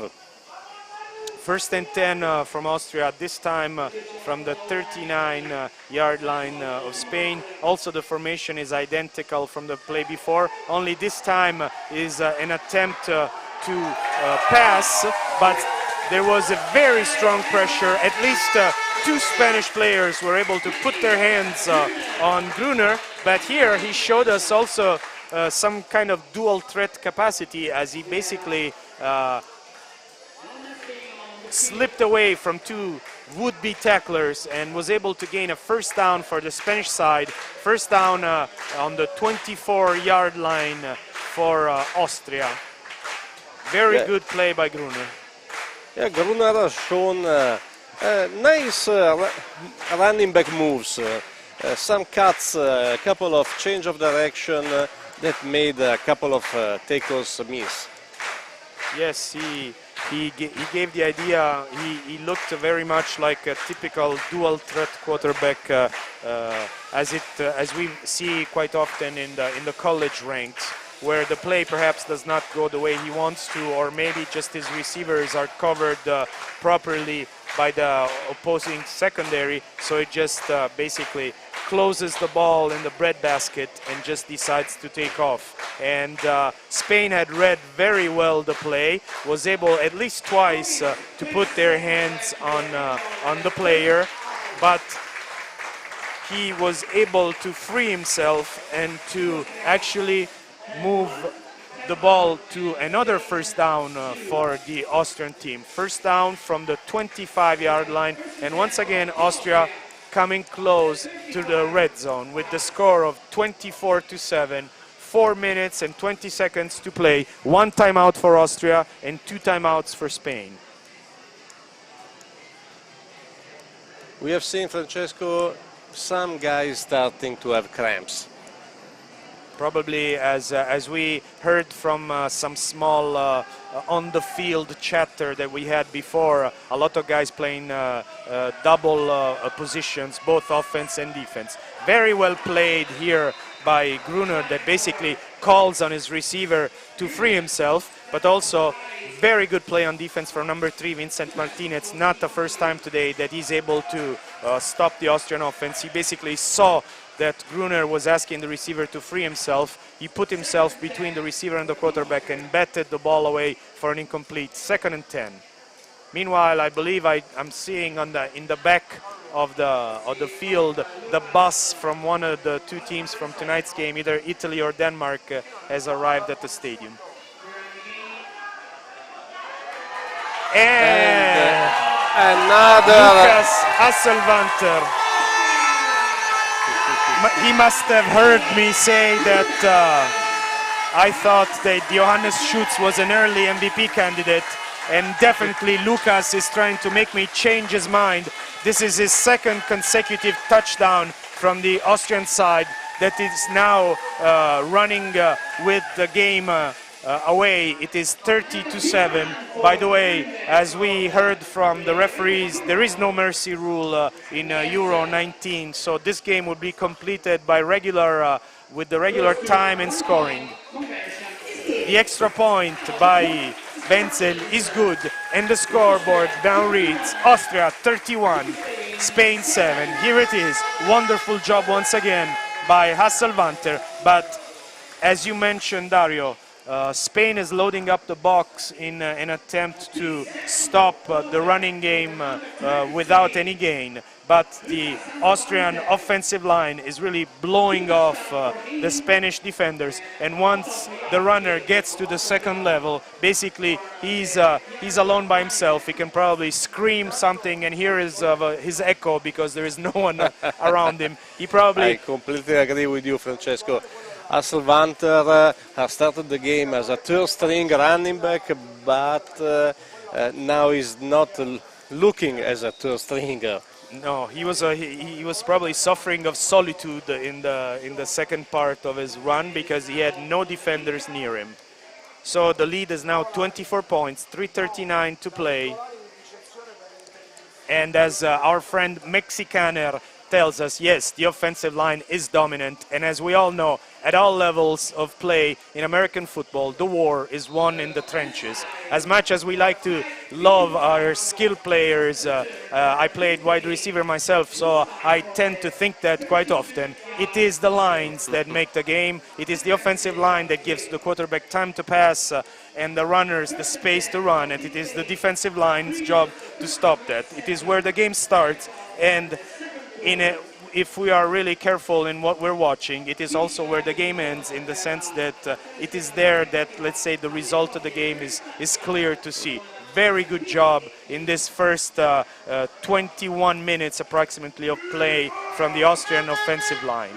First and 10 from Spain from the 30.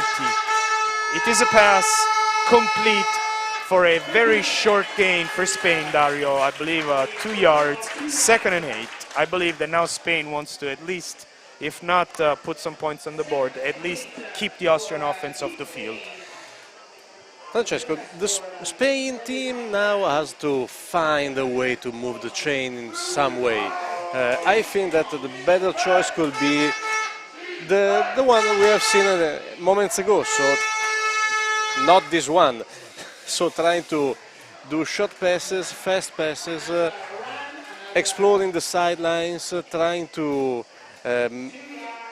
get the defensive back not so deep, and then try to explore the deep field. Miguel Quince was the ball carrier. Our friend Matthias from home asks us about the mercy rule. We asked the referees before the game, and they told us that in the European Championships there is no mercy rule allowed, so the game will be completed normally no matter what the score is. This is what the referees told us. It is once again a handoff for Quince, and I don't think he has the yards for the first down, but maybe I'm wrong. I had the impression that he was stopped before the 40-yard line. In fact, it is a 4th down and 1 from Spain from the 39-yard line. Let's see what Marcos Girles wants to do. If the impression is that the offensive team of Spain will remain on the field and try to gain a first down. Yeah, now there's no reason not to play in 4th down.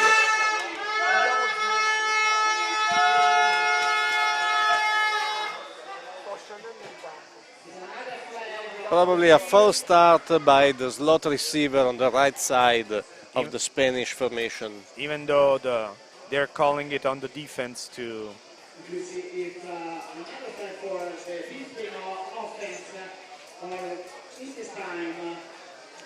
We're waiting for Mr. Sala. If it is against the offense, probably, yeah, it is against the defense. Offside, defense number 50, 5-yard penalty, first down. A rare penalty against Austria, and it is a very, let's say, bloody one, because it's basically a free first down from Spain that takes it, thanks Austria, and plays a 1st and 10 from the 44-yard of their half of the field. This time it's a fake handoff, and it is De Diego that will keep the ball, and it is a beautiful run by the quarterback. A similar play to the one of the only touchdown by Spain, Dario, with the quarterback that hands off in the middle of the field and then takes off on the right sideline. Good gain of approximately 11 yards. Spain that crosses midfield, and ball that will be snapped for a 1st and 10 for Spain on the 46-yard line of Austria. Nice job by the Spanish quarterback that after the defensive end number 50, Pullenberger got flagged, decided to attack him with faking an inside run and making him to lose the contain on him, and then having a clean route for some yards on the right side. No gain on the first down, so it will now be 2nd down and 10 from the 46-yard line of the Austrian portion of the field for Spain, that is finally putting together a good offensive drive as it happened in the past quarter. It is a pass for number 80, the intended receiver, Matias Ubeda, but he looked to be a little bit slow with regard to the throw from his quarterback, and the result of the play is incomplete. 3rd down and 10 from Spain. Spain that probably, Dario, is already in 4th down mentality at this point of the game. For sure, Francesco, there's no reason to think about a punt when you're trailing 31-7. You don't have to defend the field position, you just have to score points. 1:04 to play, so we have already gone through the 2-minute warning, and it will be a 3rd down and 10, an obvious passing situation for De Diego, that throws it deep and completes it, I believe, to Alonso del Castillo. Okay, he probably stepped out of bounds because the pass is complete but out of bounds. Good play by Alonso del Castillo that probably was not able to control his feet because the ball was slightly on the right side. And I believe that just to prove us wrong and prove how difficult our job as commentator is, Dario, Spain has put in the punting team with number 36, Jaime Rodriguez. So Coach Girles probably heard us and decided to change his mind. Francesco, you know that usually we are wrong when we try to... Exactly. That fortunately, Johannes Schutz is back to return the punt. He looks at it and he lets it just bounce off. It was not a very good punt. I believe the ball rolled out of the field around the 19-yard line of the Austrian side. And so from the 19-yard line is where Austria will take the field. They will start with a 1st and 10 with 58 seconds to play, and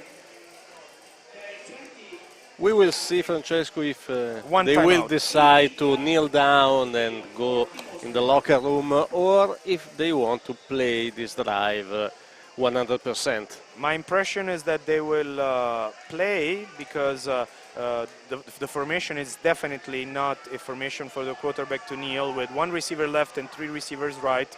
I would think that they are just playing it as a regular offensive play, and the wide receiver completely open is Matthias Berghammer, number 15, that burns the Spanish secondary that probably was waiting like we were for a run play, and it is another touchdown for the Austrian side that brings the score to 38-7, perhaps an unneeded punishment for the Spanish side, Dario. Yeah, but I was waiting for Berghammer because the stats told us that is the most dangerous weapon in this offense. The guy has received a lot of balls, a lot of yards in the Austrian First Division, so the guy is for real a senior player. Matthias Berghammer, 18 years, he plays in the Steel Sharks Traun, 1 meter and 90 for 90 kilograms. This is the stats that we have from the Austrian Federation. And once again, Rock Wenzel in for the extra point. The kick looks extremely good from here, and it is. And the new score is Austria 38, Spain 7 with 12 seconds to play. I agree with you, Francesco, when you say that Spain didn't need this score against. But as we know, there is no mercy rule, and is some form of respect to play 100% also when you are leading the team, the game.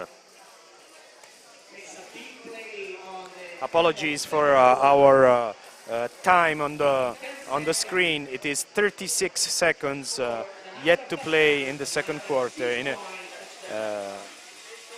The clock was almost at the end, but of course Berghammer did not take a lot of time off the clock with his extremely fast and beautiful reception in the middle of the field.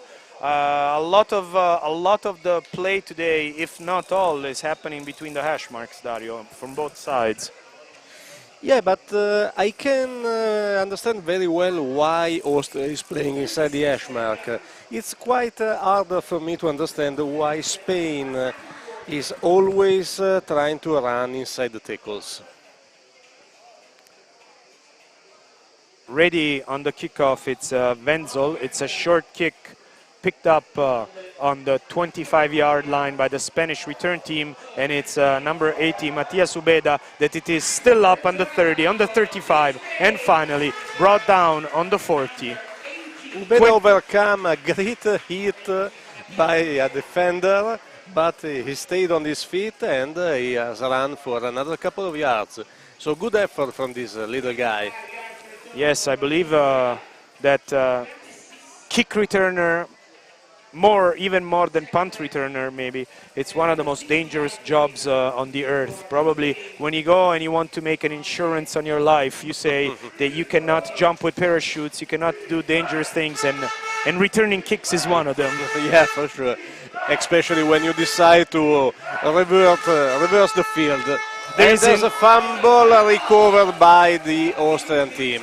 De Diego lost the handle of the ball. I believe he tried to hand it off, was not able to. He tried to regain control of the ball, but the ball flew away from his hands. We have an Austrian player down on the field, and in fact, we have a timeout, a referee timeout to allow the medical teams to come into the field. Here is the replay. You see the attempt to hand off.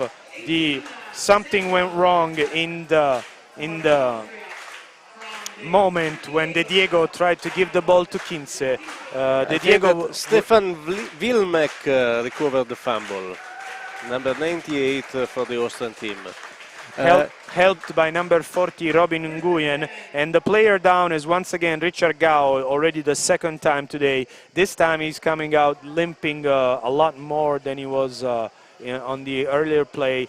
Something seems to be wrong on his left knee, but still, as you can see it on the screen, he's able to walk on his own power without the help of the team physicians. So that's good news for Austria and good news for all of us, of course. And Austria has a first down and 10 on the 38, and now, Dario, this looks to be a kneel down formation. Here it is. Okay, they decided that there is enough for the first time. 38-7 will be the score with the two teams going to the locker rooms. 38-7 is the score with which I want to switch the microphone to our friend Manfredi, that you can see on the 15-yard line, ready with a guest from the Austrian side. Manfredi, the microphone is yours. Thank you, guys. With Coach Roman Floredo, head coach of the Austrian national team. Coach, the score is on your side for sure. Yeah, the score is on my side, but on our side. But we made too much mistakes. We had 3 fumbles. We lost 2. We had a big play running from, I think it was a 70-yard run. You cannot make big mistakes. But we're a new team. It's our first game. And I think we're going to fix that first. Which is your average age in this year? Oh, it's around 17, 18, I guess, with a couple 19-year-old kids, because most of the kids are 17, 18. Okay, thank you very much. See you for the final of the game. Thank you very much. I will catch the other coach, guys. I leave you the microphone for a while. Thank you. And thank you to the head coach of the Austrian team that obviously is clearly in command of the game, Dario. It's Coach Roman Floredo. This is a good moment to have some stats for our friends home. Let's look at the team stats. 4 first downs for Spain, 15 for Austria, 72 rushing yards for Spain, 179 for Austria, only 19 passing yards for Spain and 158 for Austria, as Austria is 8 for 14 on passing while Spain is 4 for 17. 91 total yards for Spain, 337 for Austria. Rushing, Quince Lopez for Spain, 8 for 66. And for Austria, Schutz 5 for 70, Hasselwanter 8 for 69, and Rock Wenzel 3 for 47. Receiving for Spain, Fernandez 2 for 9, for Austria, Berghammer 3 for 90 and a touchdown, 2 for 41 for Schwamm, and 1 for 12 for Terlizza. I think, Francesco, that the main stats that can make an example of this game is the penalties. 10 penalties for 75 yards against Spain and 1 penalty for 5 yards against Austria. Manfredi. Again, Javier Carrasco, defensive coach for Team Spain. So Javier, the scoreboard is against you actually because they did well, but probably is not real. You had a lot of interesting situation. You recovered some fumbles.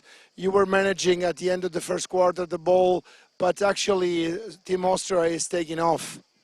Yeah, I mean, like, as you said, the scoreboard is against us, but it's actually not, like, realistic scoreboard. We made some plays. We actually had a lot of first downs. We got a lot of long yardage in offense. But the thing is, we made some mistakes. Same football, the same Austria team made some mistakes. We are making more mistakes than them, and they taking advantage of it. What do you expect for the second half? I expect the same type of game, but with less mistakes. If we continue to do our game and play our football without any mistakes, we're gonna have a good football game, and the scoreboard is gonna be, if it can be on our favor. Do you think hot weather, well, is the end of July, can be an issue for your players? Absolutely, it's going to be an issue. It's been an issue for my players, for our players, and it's been an issue for Austria. It's the same as I say. It's football, so if it's hot for everyone. For sure. Thank you very much. See you at the end of the game. So weather is not an issue, or is an issue to everybody, even for us, because we are suffering all together. And I leave you the line, guys. See you soon for the second half. Thank you, Manfredi. Just for saying that France and Finland are starting the third quarter and they're still 0-0. They're still scoreless. So we are done for the first half. Let's check it out in a few minutes here live on FIDAF TV.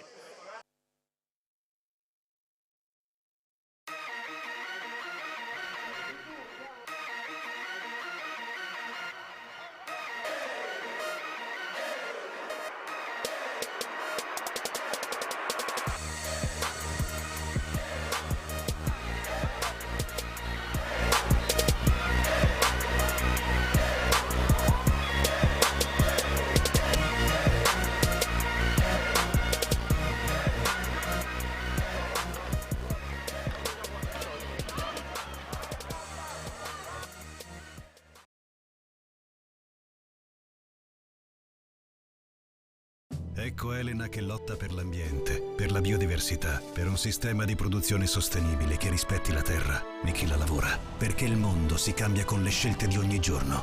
Alce Nero, agricoltori biologici dal 1978.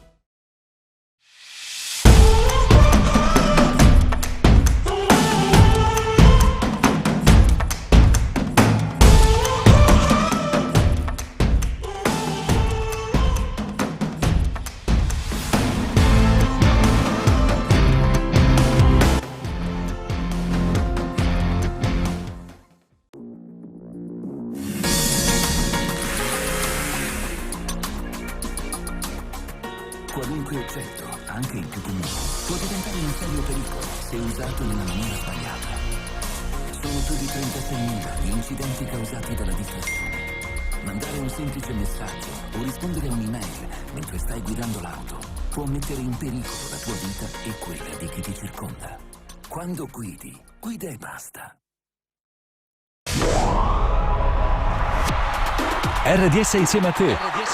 Voglia di grandi eventi. Diversi terreni, diverse condizioni e difficoltà non ci fermano. Una vera squadra è quella che si mette in gioco, quella dove si combatte, non ci si arrende, dove si suda per farci trovare pronti alle sfide del futuro. Quando cresci, lo fai con la squadra, fianco a fianco, insieme. Insieme è perfetto.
Se mi rispondessero, cioè,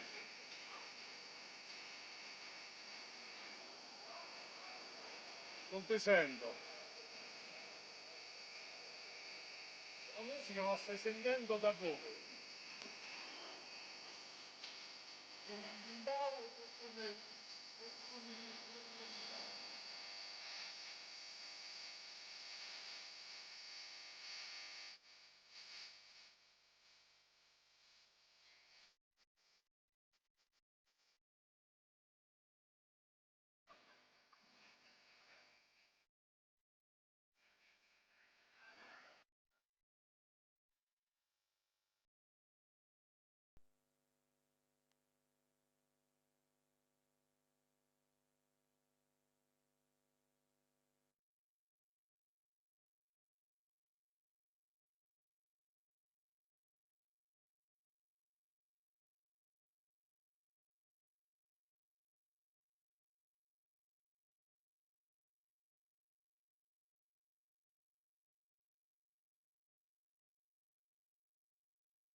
Austria kicking off to Spain to start the third quarter. It's number 88, diving Francisco Trequel to recover the kickoff from Austria, and the field position will be immediately after the 25-yard line, 1st and 10 from the 26 for Spain, that will have the first offensive drive of the second half. Score, I believe Dario already, this game has already told us everything from a score standpoint. Let's see if Spain will have a reaction more on guts than on technique to actually leave some kind of mark in this game.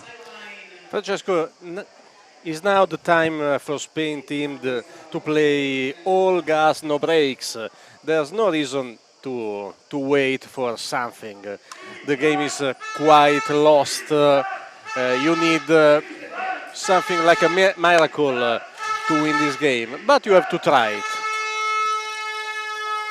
It is a good job by Carlos Martin, number 16, 18 years, that has replaced David De Diego at the helm of the Spanish attack.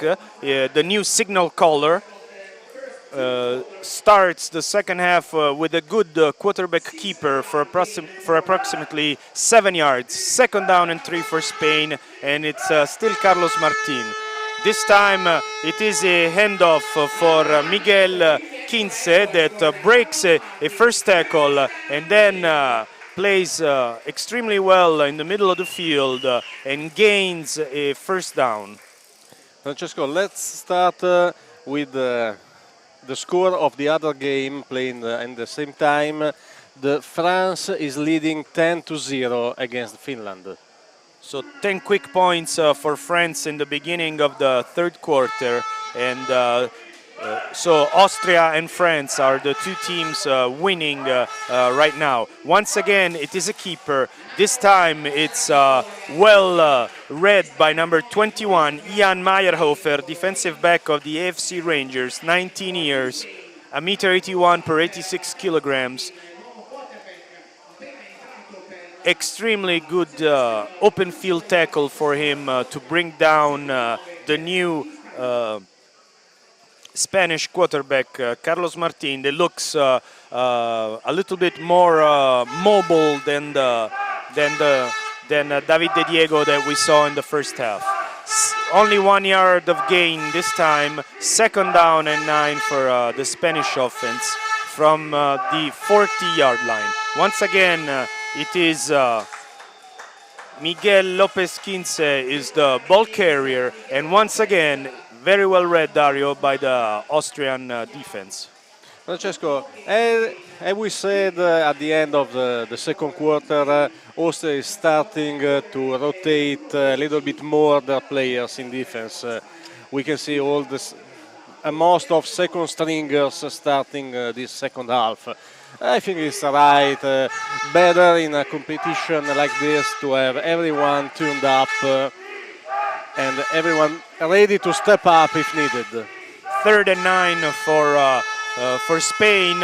It is a pass extremely long and incomplete on the left sideline. Dario, I agree with you. I also think that competition for Austria will probably get a little bit more complex in future games, and so if there is a game where you can rotate a lot of your players, give a possibility to all your guys to get their uniforms dirty, this would probably be the game. So once you have, let's say, tested what you needed to look at, you now have a possibility to get a lot of your players on the field, also to preserve your starters from an injury standpoint. Yeah, I didn't want to talk about injuries. I prefer not to do that, but it's another key point.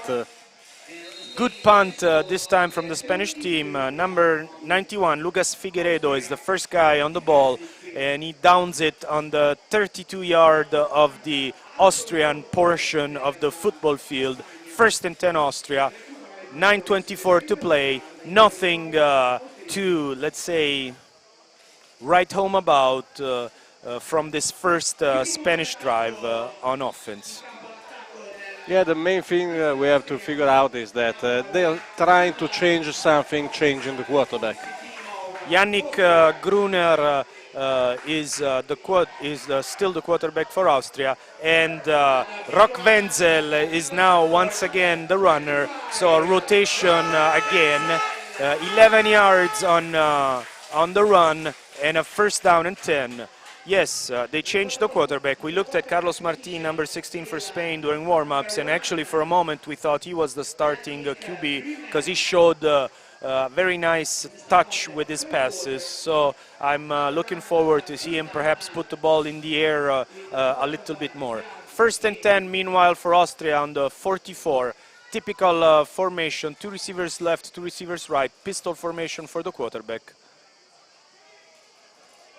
There's pressure from the Spanish defensive line, but they cannot take the quarterback down.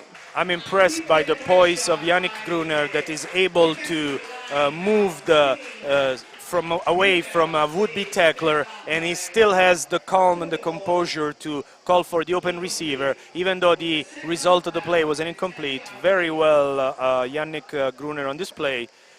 We have a friend from home that has asked us who is the center from Spain. We have Joel Fuentes, number 54, has been given us from the Spanish team as their starting center.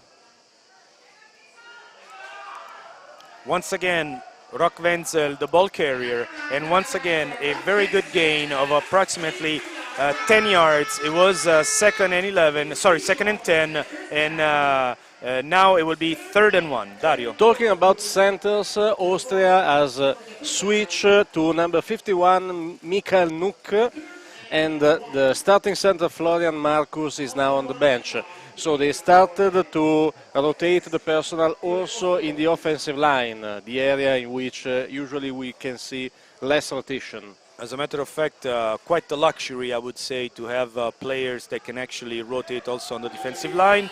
Meanwhile, Rock Wenzel bowls over a couple of Spanish defenders and has a wonderful gain of almost 17 yards. Nothing seems to be stopping the Austrian attack that has started this second half, if possible, in even more convincing way than they had started the first. First down and 10 Austria, ball exactly on the 30-yard line. Standard formation for the Austrians. This time isolation receiver on the left, trips on the right for Yannick Gruner that takes the handoff, looks on his right side, eludes a first tackler, buys some extra time, and finally looks for the intended receiver, number 39, Nico Holvart, but the pass sailed a bit on Gruner, and it's incomplete on the right side of the field. As we said, the Austrian offensive line now is a little bit out of rhythm, probably because changing the center is a great change in all the mechanics, all the way to call the blitzes, to manage everything they have to manage. And it's the second play in a row that there is a lot of pressure on Gruner. Same formation as before, but this time it is a run, and we have gone back to Lukas Hasselwanter. So we have effectively a tandem of running backs for Austria, Hasselwanter and Wenzel, basically in a ping pong in the backfield. As a matter of fact, they just shook hands near midfield, with Hasselwanter coming out and Wenzel going back in as the feature back for the Austrian attack. Once again, pistol with one receiver on the left and trips on the right for the Austrian attack. Yannick Gruner, the signal caller for this beautiful Austria offense that has already put 38 points on the board and is looking for some more. This time the throw from Gruner lacks a little bit of touch. Dario, I think he thought the receiver was going to go deep, and instead he stopped for a more, let's say, out pattern instead of a corner. So the ball went a little bit deeper, and the receiver was a little bit short. So there was no, let's say, coordination, synchronization between quarterback and receiver. It's really easy to analyze, Francesco. They are playing as a receiver, second and third stringers. There is no one of the receiver we have seen in the first half. Marco Schneider, the holder, and Rock Wenzel, the kicker, for this field goal attempt of approximately 42 yards short. So.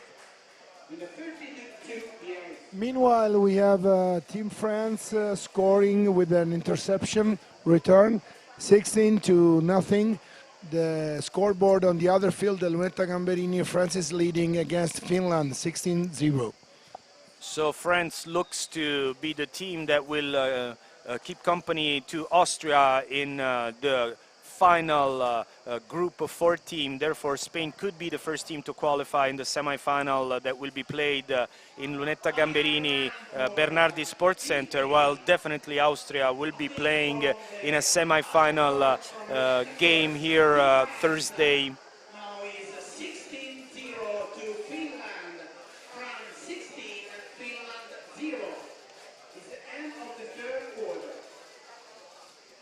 Let's pass you some time for Thursday, 5 p.m. The loser of this game and the loser of tonight's game will play here at K-Pro Arcoveggio Stadium. The winner of this game, so probably Austria, with the winner tonight between Italy and Denmark, will play also here at 9 p.m. on Thursday. The loser of France-Finland and the loser of Norway-Sweden will play at 5 on the other stadium at the Bernardi Sports Center. And the winner of today's game, which seems to be France, and tonight's game between Norway and Sweden, will play the other semi-final at 9 p.m. on Thursday night at Bernardi Sports Center, the other stadium where this event is being played. Meanwhile, 3rd down and 10 for Spain, 3rd down and 10 for Carlos Martin. He's looking for a receiver. He has the receiver open. It is clearly not sufficient. The catch by number 36, Jaime Rodriguez, that we have already seen as the kicker today, as it is short. And I believe Coach Girles has sent in his kicking team to punt the ball away and back to Austria. Meanwhile, the clock keeps running with 4:55 to play in the third quarter. A third quarter, Dario, that is passing by at a much faster speed than the first quarter that took quite a while. Francesco, the two teams are running a lot and passing not a lot. So the time is running down very fast.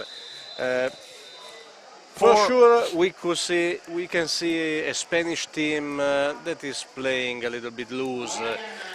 Probably for these young guys, it's not so easy to go in the halftime in the locker room trailing with so much differential of points. If I can give you a quick picture of the first half, we have 5 first downs, Team Spain, 17, Team Austria, and a total offense, 37 plays, 107 yards, Team Spain, 42 plays, 379 for Team Austria. More later. Thank you, Manfredi. 1st and 10 for Austria. Gruner is still at the helm of the Austrian offense. Not a very powerful punt from Spain. In fact, there was no return on the 4th down. It is a handoff to number 13, Marco Rumetzofer, from the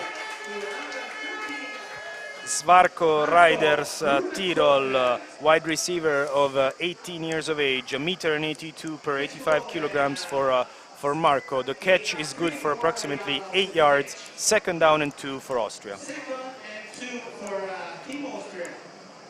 Also, the Austrian offense is playing safe. They are focused not to to throw interception or to lose another ball. They've lost a couple of balls in the first half. They just need to wait for the end of this game, but they still trying to throw the ball. For the second time, Marco Rummershofer received the ball, this time deep in the middle of the Spanish defense. Nice catch. We will see the replay here in the middle of the field, inside the Spanish red zone. He was able to find a free area between the two defenders, the two Spanish defenders. The coverage was not very tight, and now we have a first down and 10 from the 15-yard line inside the Spanish red zone for the Austrian offense.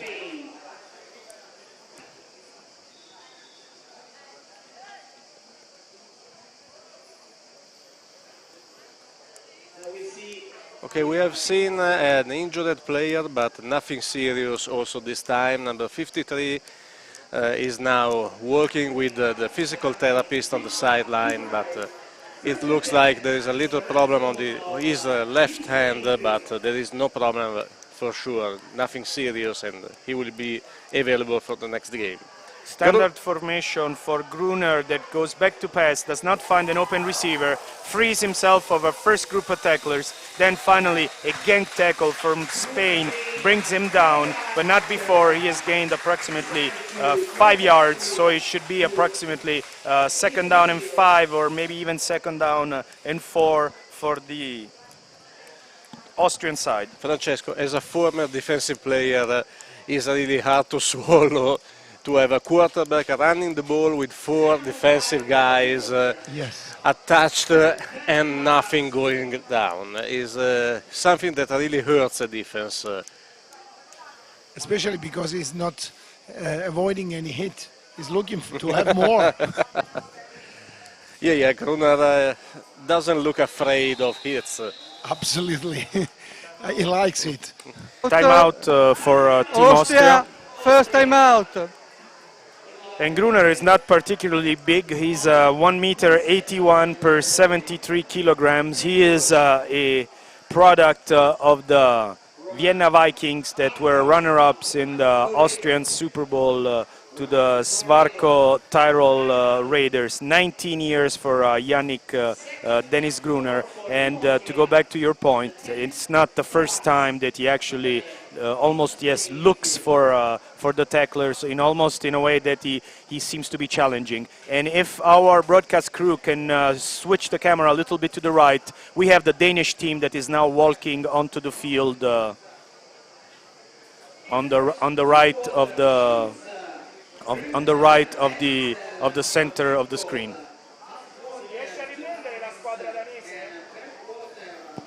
Danish team is preparing for the game at 9:00 p.m. against Italy. The winner will face Austria in probably. Yeah, probably Austria. Yes, but actually 2 minutes on third quarter with 38-7. I suppose it's going to be Austria. Me too, but you're right. It could be unfair for the Spanish guys. Let these guys to play until the whistle. I have a lot of friends in the Spanish team and federation. So, do you remember an NFL Super Bowl? For sure. 2:18 to play in the third quarter. Still 38-7 the score. Second down and 4 for Austria. Looks for an open receiver and once again decides to take the matters in his own hands, Gruner, and it's tackled only 1 or 2 yards short of the goal line. So it will be a first and goal for the Austrian side. Thank you to our broadcast crew that immediately before this play gave us a shot of the Danish players arriving here at the field. The Italian team is already here, and in fact the Danish team is now passing underneath our cameras in this very moment as they are going towards the locker rooms that they have been assigned to prepare for the other game. Meanwhile, it is a run. It is Lucas Hasselwanter for the third time today reaching the end zone. Another touchdown for Austria and the score that goes up 44-7.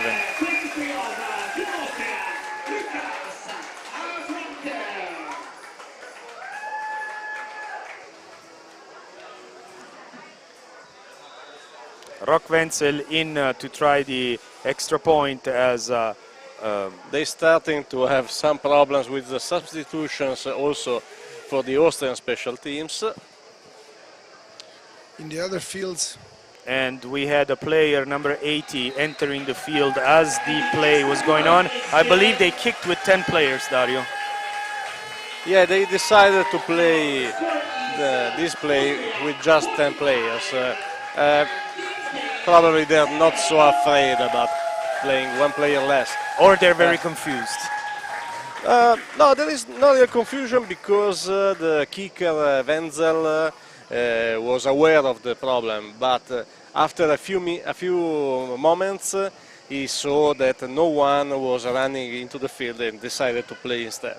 Yes, I think that normally the correct football, let's say, rule book prescribes that you call a timeout in these occasions and give yourself the chance to have 11 guys on the field, or worst case scenario, if you don't have timeouts, perhaps you just take the penalty and not that you risk it with 10 players. As a special team coach, I'm sure you would agree that that is not something you want to see in a game, Dario. I really agree with the fact of taking a delay of game penalty, not to waste a timeout for an extra point, especially when you're leading big like today. I would say never. In the other field, they are actually playing the fourth quarter.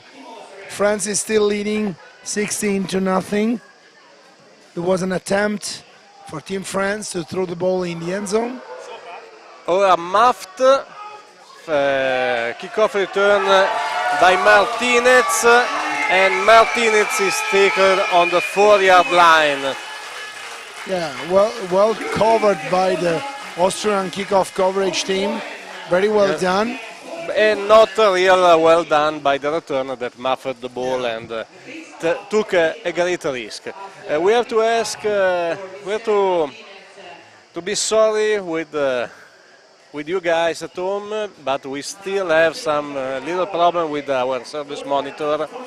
So now we have to go broadcasting for a few minutes just live with our eyes. We are sorry, but we are experiencing some little problem with the monitor. I had to put on my MacGyver costume and restart the monitor. First time out called for Austria, so this time the timeout was called with Austria once again very close to putting more points on the board as the ball has been spotted. And Spain. Francesco, Team France is taking off. They score again, so it's going to be 22-0. Actually, the referee is validating, I think. There is a flag on the play. So let's see what's the call in the other field while we have a timeout here. You can follow the other streaming on FIDAF TV, where we have a second troop in the Lunetta Gamberini Stadium, Bernardi Stadium. France and Finland are playing. There is a sportsmanlike conduct, so probably the touchdown is not good. Spain no, it's good. So France is taking off. 22-0 before the try. First down and 10 for Spain from their 5-yard line. It is still Carlos Martin, the quarterback. There is an absolute confusion between quarterback and running back. The quarterback took the snap and looked left for his running back that instead had passed him on the right side. So he basically tried to hand off the ball to no one, to the air. And obviously this was a very happy Austrian offense that came in and tackled him for 2 additional points. Playing against Austria with this spot of the ball, with this penetration by the front 7 from Austria, it's quite hard. At the same time, if you start to have miscommunication about the side of the play, you're done.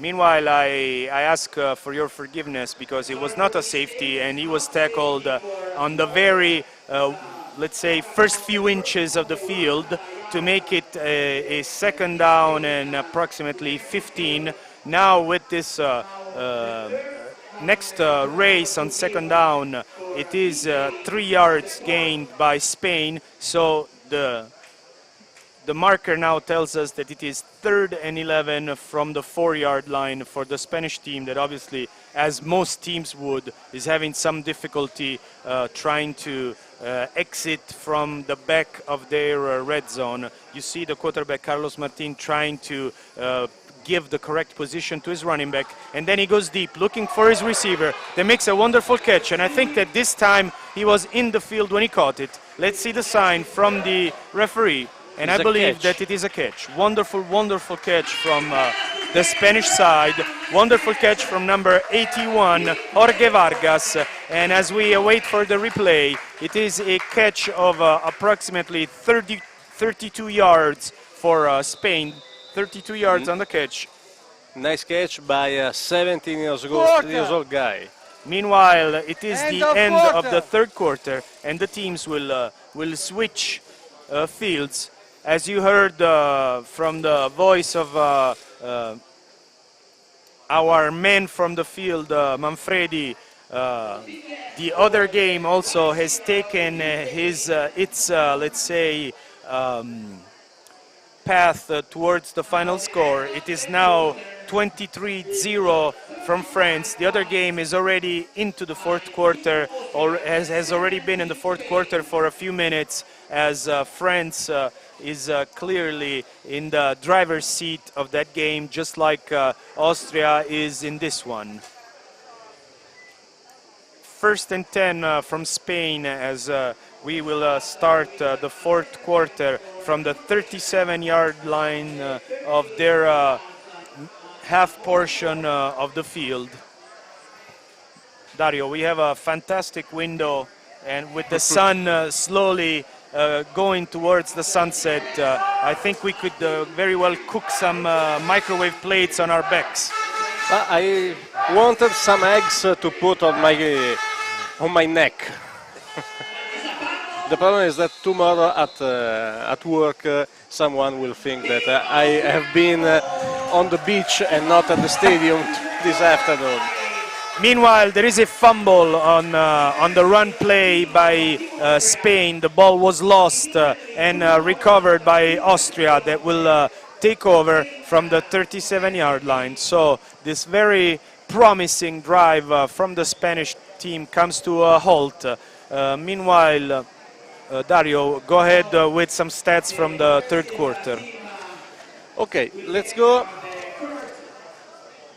First downs, we are 19 for Austria, 6 for Spain.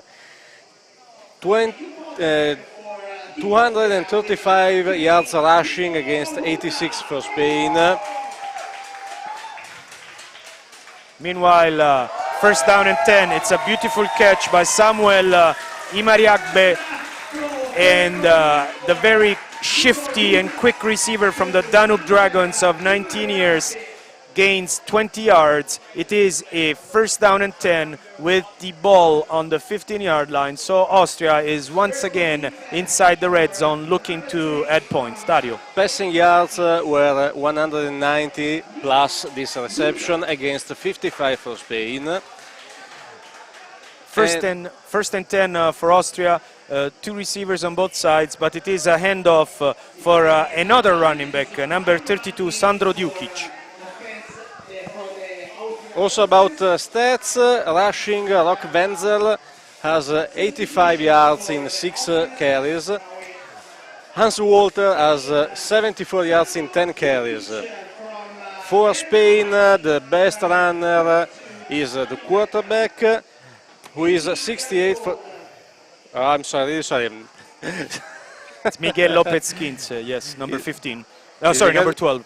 Number 12 for 68 yards in 10 rushes. Second and 10 for Austria, that, as you have noticed, has gone to their backup quarterback on this drive. It's number 3, Nico Roda. He is also, like Yannick Dennis Gruner from the Vienna Vikings, 16 years of age for Nico Roda, 1.79 m per 70 centimeters for the new signal color for the Austrian side.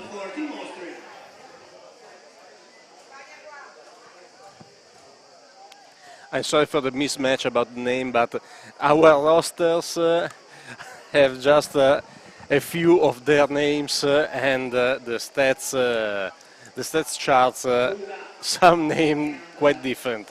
So it's quite difficult to remember every name and every surname of these guys. He has shown some very good touch in his passing. Nico Roda, once again, he completes it on the right side to number 4, Uzaina File, 17 years from the Danube Dragons. It's really the green line of extremely young players now in the field for Austria, both at quarterback and wide receiver, as well as the running back, as we have seen that there has been a change in that position, as well as you've seen number 32, Sandro Dukic, used on the field by Coach Floredo.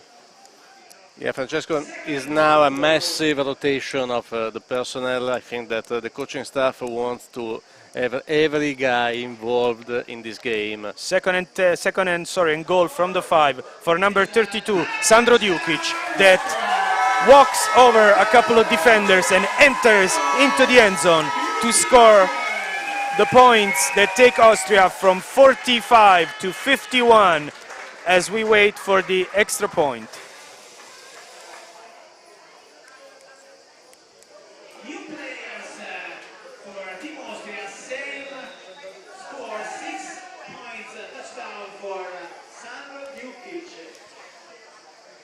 Let's wait for the extra point. Rock Wenzel, and the kick is, as usually, good. Rock Wenzel is 100% in extra points tonight, but is 1 on 2 on field goals from the field. And the score is now 52-7, 9 minutes and 24 seconds to play. Dario, in the pre-game, we gave our friends home our preview of the game. We were, let's say, easy. It was an easy job to expect Austria to come out, and they did come out and perform. It is, I believe, the 4th different player of Austria that has put points on the board. We have at least 3 running backs and 1 wide receiver that have scored for Austria. That is now scored 7 touchdowns and a field goal today. So it's an impressive offensive performance by Austria, as well, of course, as an extremely strong message also sent from their defense that apart from the touchdown has not allowed a lot to the Spanish side. Here is once again the kickoff with the return on the right side of the field, once again for number 88, Francisco Trekel. Francesco, the problem in this game is that the mismatch between the two teams is very hard to overcome, because it's physical, it's tactical, is from experience. So there is no side of the ball in which Spain is close to the level of Austria. I don't want to be unfair with the Spanish players. They are the kind guys, and they have played their game. They have put whatever they had on the field. They have tried. Legal substitution, offense, 5-yard penalty, still first down. They've tried. They had scored against Austria, against a team which is bigger, stronger and faster. And so I think that it has been a good showing for the Spanish team. Not enough for beating the Austria, but probably no one thought that they could have beaten this team. I agree. And as we see now another run for Miguel Lopez Quince, of course, at the end of the game, we will have the game MVPs, offensive and defensive, celebrated. And if history tells us anything, the vote will go to some skill position players. But honestly, if I have to be if I have to give you my MVPs for today's game, it would be the Austrian offensive line and defensive line that today have really dominated the game and have basically they are the ones that allowed Austria to steamroll over Spain, and I would say that the vast majority of those 52 points are to be given to the offensive line that has done a fantastic job today, has dominated the game. Absolutely, Francesco. The trenches is the place in which Austria has built this win.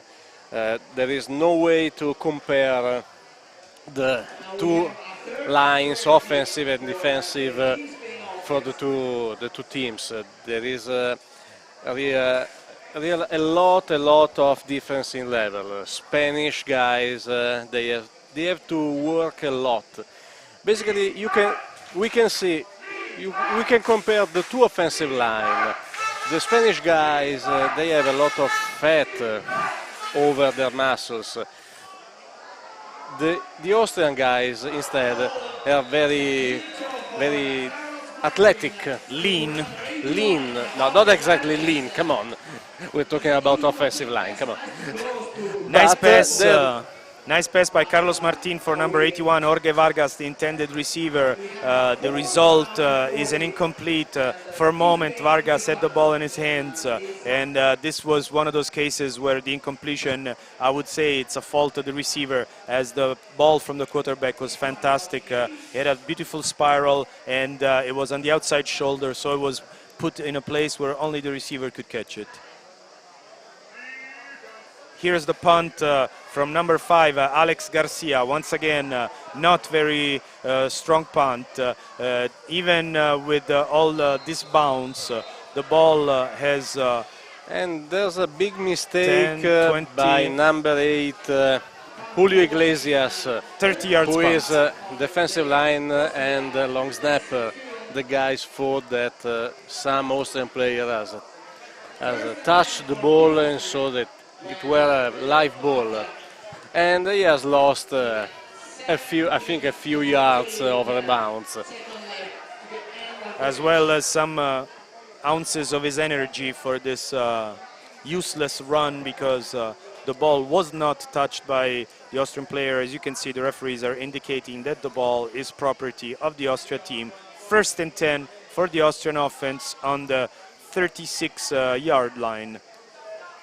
The score 52-7, 7 minutes and 28 seconds to play in the fourth quarter. Both teams still have 2 timeouts. Once again, the quarterback is Nico Roda. This time the receiver is that Samuel Imariabge that had the beautiful reception in the past drive where he brought the ball inside the Spanish red zone. Even the 2nd and 3rd string receivers on the Austrian teams look to be really, really productive players, Stadio. Yeah, Francesco, they are very deep at this position. And we have seen in the first half that they are really deep also at running back. So I'm starting to think that they are a good team. I don't see them so deep at offensive line, because we are very deep in the fourth quarter, and they have just switched one position, the center, at the half time. But both starting guards and starting offensive tackles are still on the field. So I'm starting to be afraid that they are not so deep in their depth chart. Sandro Djukic, the ball carrier for Austria, for a gain of 2 yards on first down to make it 2nd down and 8. Spot of the ball on the 43-yard line of the Austrian portion of the field. Once again, it's Djukic. Once again, it's a run up the middle. Once again, well controlled by the Austrian defense. Very limited gain, 3 yards. Ball spotted on the 45. 3rd down and 5 coming. 3rd down and 6 for the Austrian offense.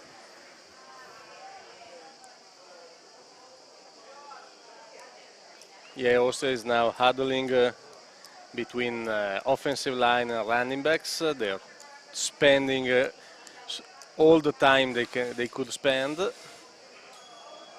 Good job by Roda that, in analogy to something that Gruner has done very well in the past, he went back, he saw that his protection had collapsed and that he had some pressure from the Spanish side, took the matter in his own hands, took the ball and ran for a first down, crossing in the process the midfield, and the new spot of the ball is the 47-yard line of the Spanish portion of the midfield. 1st and 10 Austria. Meanwhile, Dario, can you give us an update on France and Finland? No, I'm sorry, Francesco, we cannot now. The incomplete pass. I just received information that Finland has finally scored their first 3 points. So I believe the score should be 24-3 at this point. Let me now give me just verify a moment that to with check you. it out, because the monitor is was still the switched score. on another. It's 23-0 in the 4th quarter. Yeah, you're right.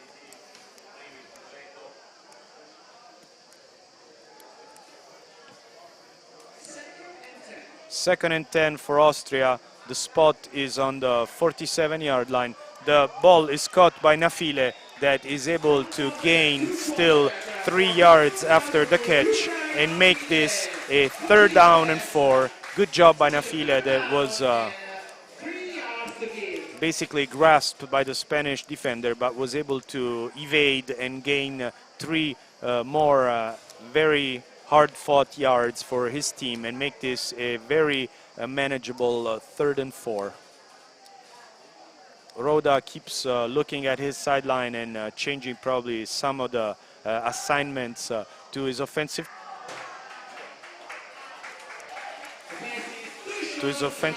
players, and it is now an incompletion for Marco Rumerstoffer, and now it comes the Spanish offensive team.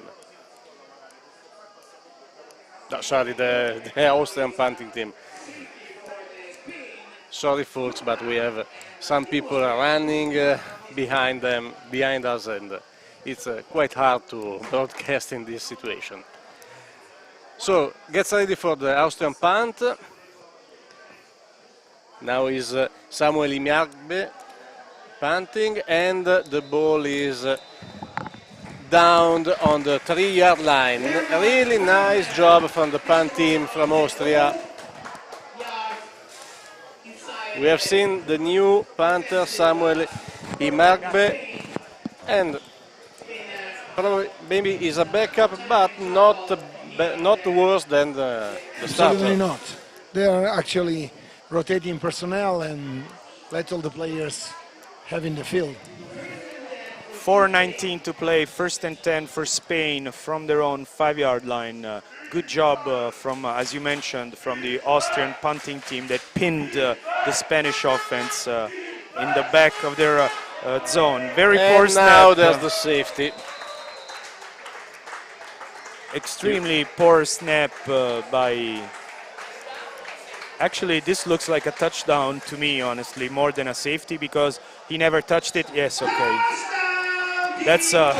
I was getting worried that the rules of football had been changed forever, Dario, because the snap was never controlled by the quarterback. Completely my fault. I have seen very bad the backside of the end zone, and I thought that the ball was out of bounds. The end zone, yes.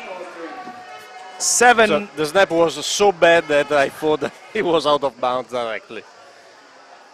More score for Austria, that is now up 58-7 as we await for the extra point. And there is another flag for illegal substitution, I think. There is no flag No. on the play. I'm sure our broadcast team will give us a replay to see who was the player from... thank you, referee. Who is the player that actually recovered the touchdown. Meanwhile, Rock Wenzel once again gets a chance to show us the power of his leg, and Austria is now up 59-7. Here is the replay. There is, I believe, number 43. Yes, David Rettenbacher, linebacker from the Austrian champions Raiders Tirol of 172 centimeters per 87 kilograms, 18 years of age.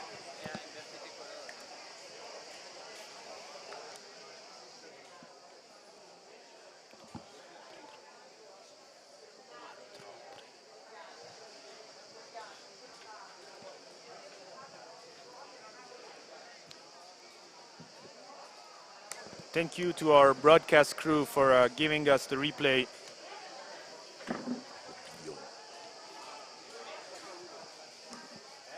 Okay, let's get ready for the kickoff. Still Rock Wenzel kicking the kickoff. Team Spain is searching for a good return.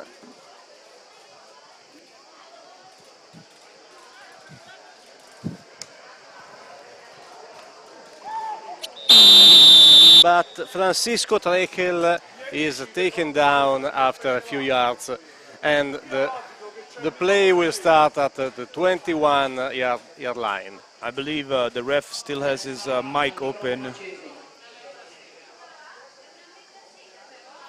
as we have heard him blow his whistle into his brain a couple of times. 4:06 to play, 59-7, first down and 10 on the return from Francisco Trekel. Once again, it is number 16, Carlos Martin, the quarterback for the Spanish team. As you hear, the Austrian supporters calling for their defense. The throw is for number 87, Jordi Villalba. It is incomplete, and it will be second down and 10 for Spain. While in Lunetta Gamberini, France scores the touchdown, now 29 before the try, the points, Finland 0, France is sealing the game. I am, Dario, really surprised by this score. I felt that France was perhaps the better team, but I really thought it would be a hard-fought game in Lunetta Gamberini, and instead, after a first half that certainly was, I believe, scoreless, that was more in the chords of the game that I was expecting, France is now really laying it on to Finland, that probably has a bit given up on this game. I'm shocked too, because I fought a very close game. So we just can watch the game later tonight and try to understand what happened. Yes. Meanwhile, third down and 10, short pass on the left side for number 83 of Spain, Alonso del Castillo, but it's definitely not good enough for a first down. Actually, I believe he lost some yards on the spot, and it will be 4th and 10, 4th and 11. Yes, to go back to what we were saying, Finland is a multiple winner of this tournament, and therefore I am really surprised that this is the way that this championship ended, as they have won it 3 times. I believe Finland was the winner of the first 3 editions in 92, 94 and 96. Now 30 points for Team France. Another horrible snap, and we're really bad snap, Brave guy. and impossible to do anything for the Panther. Brave guy. By rules, since he did not come out of the tackle box and did not pass the line of scrimmage, it was almost an intentional grounding. But an intentional grounding in the end zone is a safety. But it's a safety because he was with the knee on the ground when he controlled the ball. So it's a touchback in, yeah, you're right, in the end zone. Yeah, he recovered the ball with the knee down. Yes, absolutely. So 2 more points should be assigned to Spain, that should have a free kick. Now Spain is making every mistake possible. Probably they gave up on this game. They just want to go under the shower. don't forget that today is very hot. The guys are probably very tired and very discouraged by the outcome of this game. Actually, my sincere congratulations to the Spanish team that was assembled in a very short time, came here, and honestly, for 3.5 quarters, even though Austria was really showing us why they are the multi-defending champions, at least Spain was mentally always in the game, and they tried their best, they played with their heart. But now, yes, in the first couple of drives, Spain, I think, has really given up more than physically, mentally. On the mental aspect of the Spanish game is now really not to the level of this game. While Austria, it could have been easy to relax, to make some mistakes. Instead, what I've been impressed by is their concentration and how they've been called. Now the kickoff is touched. It's a short kickoff. It is touched by number 22 of Austria that is then able to recover. I was as always, when we say something, Dario, I was almost proved wrong by an Austrian mistake. But number 22, Julian Mališnik, was able to recover the ball that he himself touched. I'm not really sure it's a mistake, Francesco, because it was a squib kick. Okay, most of special team coordinators ask to the first line of returners not to touch the ball, but Austria plays with 6 guys in the first row and 3 guys very deep in the second row. So I think that the choice was not so wrong to recover that live ball, because it was a live ball. Let me say that Team Spain also, they were coming by bus, so it's a very long way, 16 hours probably driving through Europe to reach Bologna. So this can be a reason also. Sandro Djukic, the ball carrier for Austria, 5 yards gained, second down and 5, 2 minutes, 23 seconds and counting on the clock for the Austrian side. A mini huddle with the wide receivers already out and ready, 1 on the left and 2 on the right. It is once again Sandro Djukic with the ball, and it is once again a very good run of over 10 yards for a first down from the red machine, from our friends from the other side of the Alps. Very good run, by Sandro Djukic. He is the 3rd guy installed at running back today, and they have not really lost so much in terms of skill at the running back position.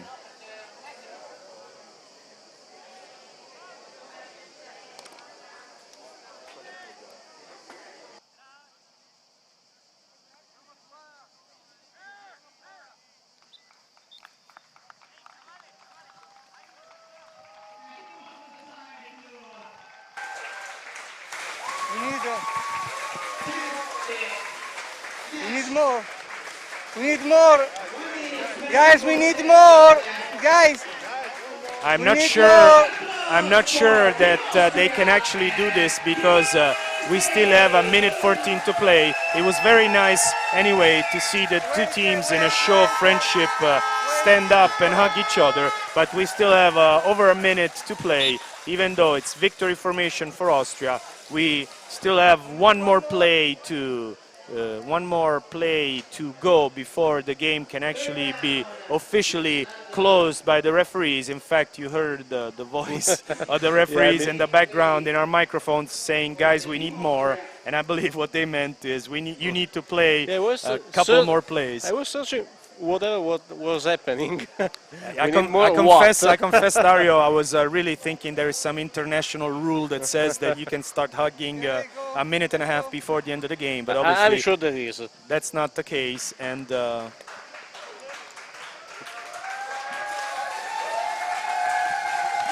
now, finally, the game is over. Now the game is really over. 14 seconds on the clock and ticking.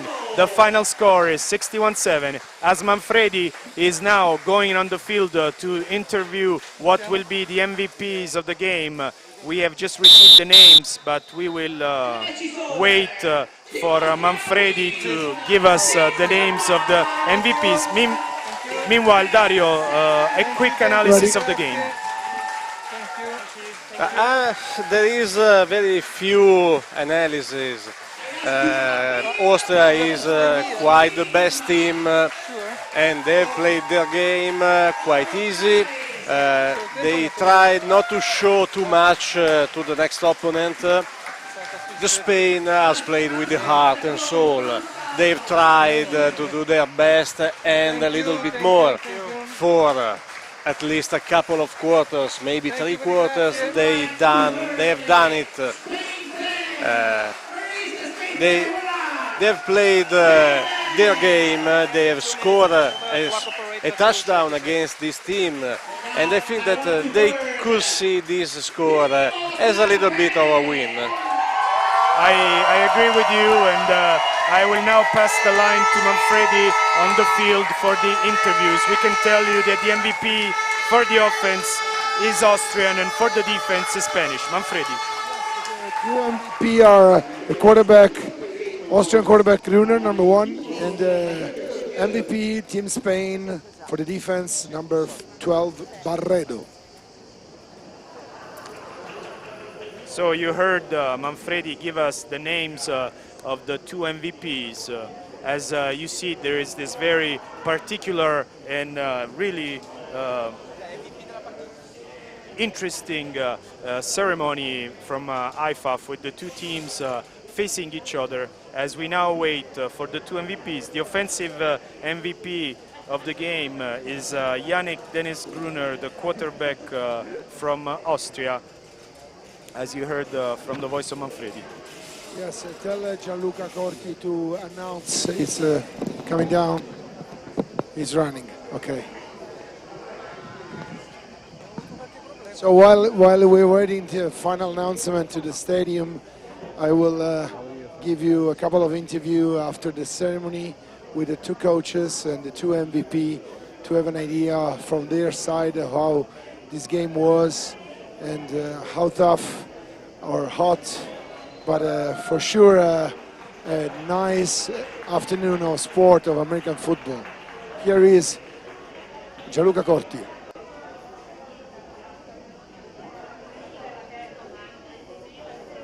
We have 2 penalties for offense. The quarterback of Team Austria, Yannick Gruner.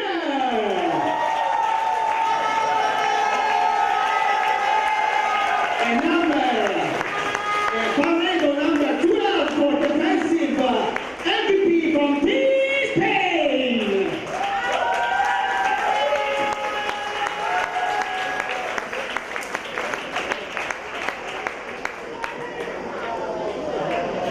We are waiting the defense MVP, actually hidden by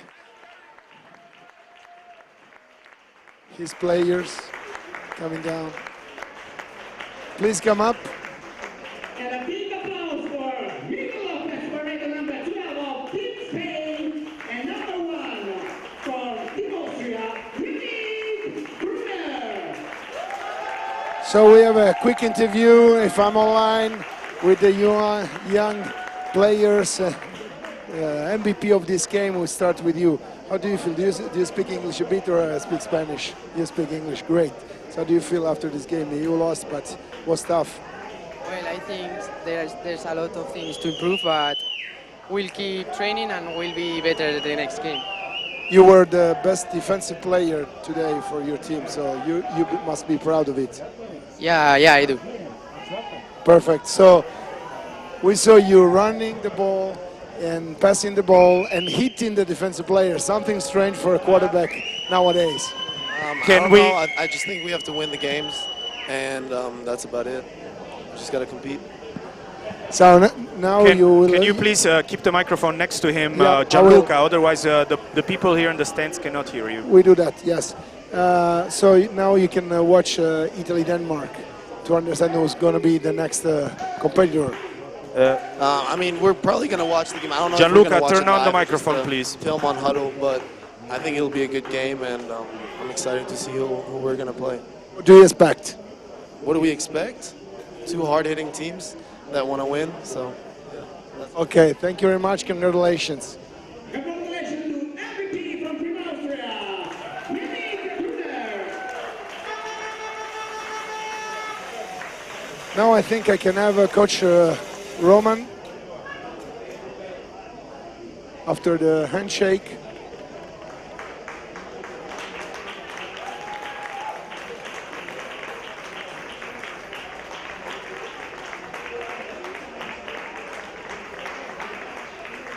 I think we can, if my cameras are following me, I think we can have a quick interview, few words. So finally, you defeated Spain 61-7. Probably they gave up in the fourth quarter. I don't think they gave up. They played hard the whole game. It was a good start, a good rough start for us. So we know we can work a lot better and we can play a lot better. And we have to prove it against the next opponent. We expect Italy, Denmark. What's your best opponent, favorite opponent? Oh, right now I don't know. It's a tournament. Everything can happen. So we will see what happens.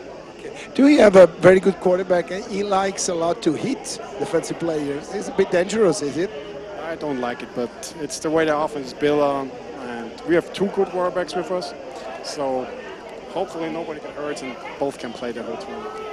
Great, thank you very much, Coach Roman Floredo for Team Austria. See you in the future days. Thank you very much. So I will go with Coach Marco Girles as soon as they finish the handshake. If you want to keep the line 2 minutes more.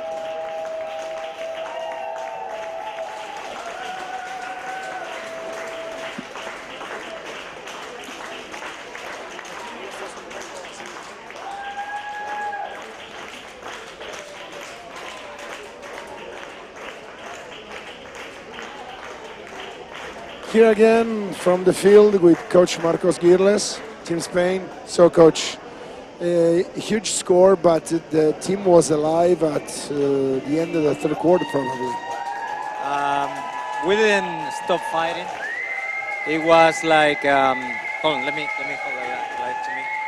And we tried to keep up with them, tried to do too many things, I think, in my opinion, instead of keeping simple.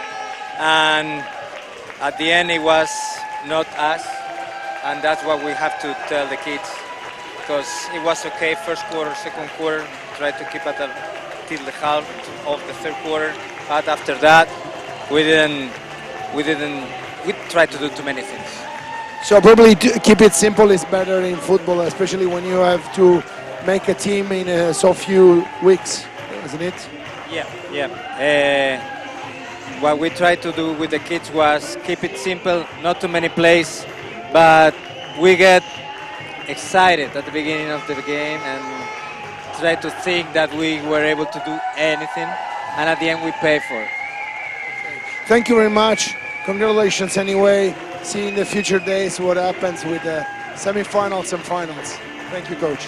For us, the tournament starts now. What we have to do is take this tough loss and make it the positive thing. Thank you very much. Thank you again. Keep in touch. Friends, from the field for this game is everything, I would say. And we are facing now the 9:00 p.m. game, Italy-Denmark. I leave you the line to you for final salutes and see you in a couple of hours. Beautiful words from Coach Girles of Spain, Dario. Very good words, and I agree that this should be a learning experience for them, and they can only improve and play better. Of course, it was not easy to come here and to assemble a team and play against what is most probably the strongest team at this level in Europe. At least the statistics tell us so. My analysis of the game was that both teams started a little bit contracted, a little bit nervous. Of course, nervousness from Austria is something different from nervousness from Spain. Then in the middle of the first quarter, I believe that Austria picked up the game and basically never gave it back. And probably the score is even closer than what it could have been, because the Austrian coaches, and rightfully so, as soon as they realized that this game was in their pocket, they started changing, rotating players for a variety of reasons that we already mentioned. So this game basically told us exactly what we thought it could tell us. A lot of heart, but also a lot of mistakes from Spain, and a lot of cool and concentrated top quality football, both on offense and defense from Austria. My personal number one takeaway is that the Austrian lines are really dominating. Of course, we want to see them perform against perhaps stronger opponents, but they gave us a very, very positive impression today. I agree, Francesco, but I want them to have been tested with someone else. I've seen the Danish guys working here in the stadium, and they look like good athletes. So I'm really excited about the next game between Denmark and Italy. And I think that the winner of this game will be a way better and tougher test for the Austrian team. After that, we could be evaluated the real value of this team, because for now we have seen that it is a well managed team, well organized. The guys are physical, are good at doing whatever they have to do, but the test was not so hard. I agree with you that today was not the right moment to really evaluate the skills of the Austrian team.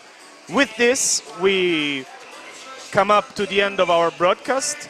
Also for my partner in the broadcast booth, Dario Grippa, this is Francesco Porcello. We will take a short pause of approximately 40 minutes, and at 8:30 we will be back here in the broadcast booth from K-Pro Arcoveggio Stadium to bring you the much-awaited debut of the local team, Italy, against Denmark.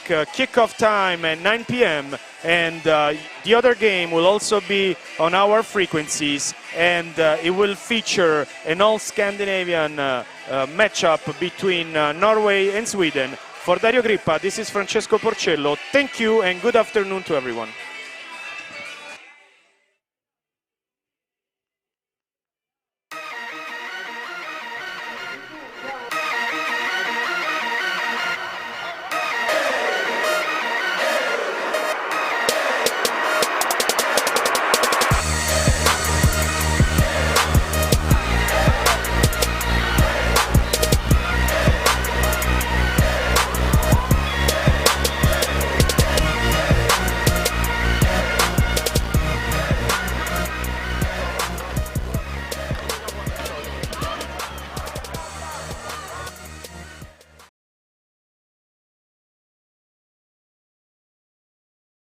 Ecco Elena che lotta per l'ambiente, per la biodiversità, per un sistema di produzione sostenibile che rispetti la terra e chi la lavora. Perché il mondo si cambia con le scelte di ogni giorno. Alce Nero, agricoltori biologici dal 1978.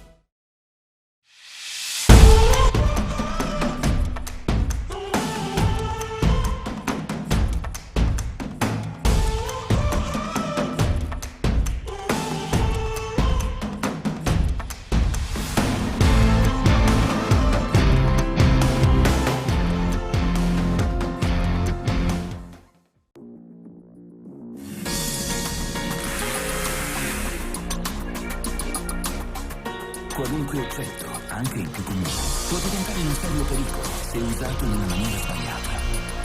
Sono più di 36.000 gli incidenti causati dalla distrazione. Mandare un semplice messaggio o rispondere a un'email mentre stai guidando l'auto può mettere in pericolo la tua vita e quella di chi ti circonda. Quando guidi, guida e basta. RDS insieme a te. Voglia di grandi eventi. Diversi terreni, diverse condizioni e difficoltà non ci fermano. Una vera squadra è quella che si mette in gioco, quella dove si combatte, non ci si arrende, dove si suda per farci trovare pronti alle sfide del futuro. Quando cresci, lo fai con la squadra. fianco a fianco. Insieme. Insieme è perfetto.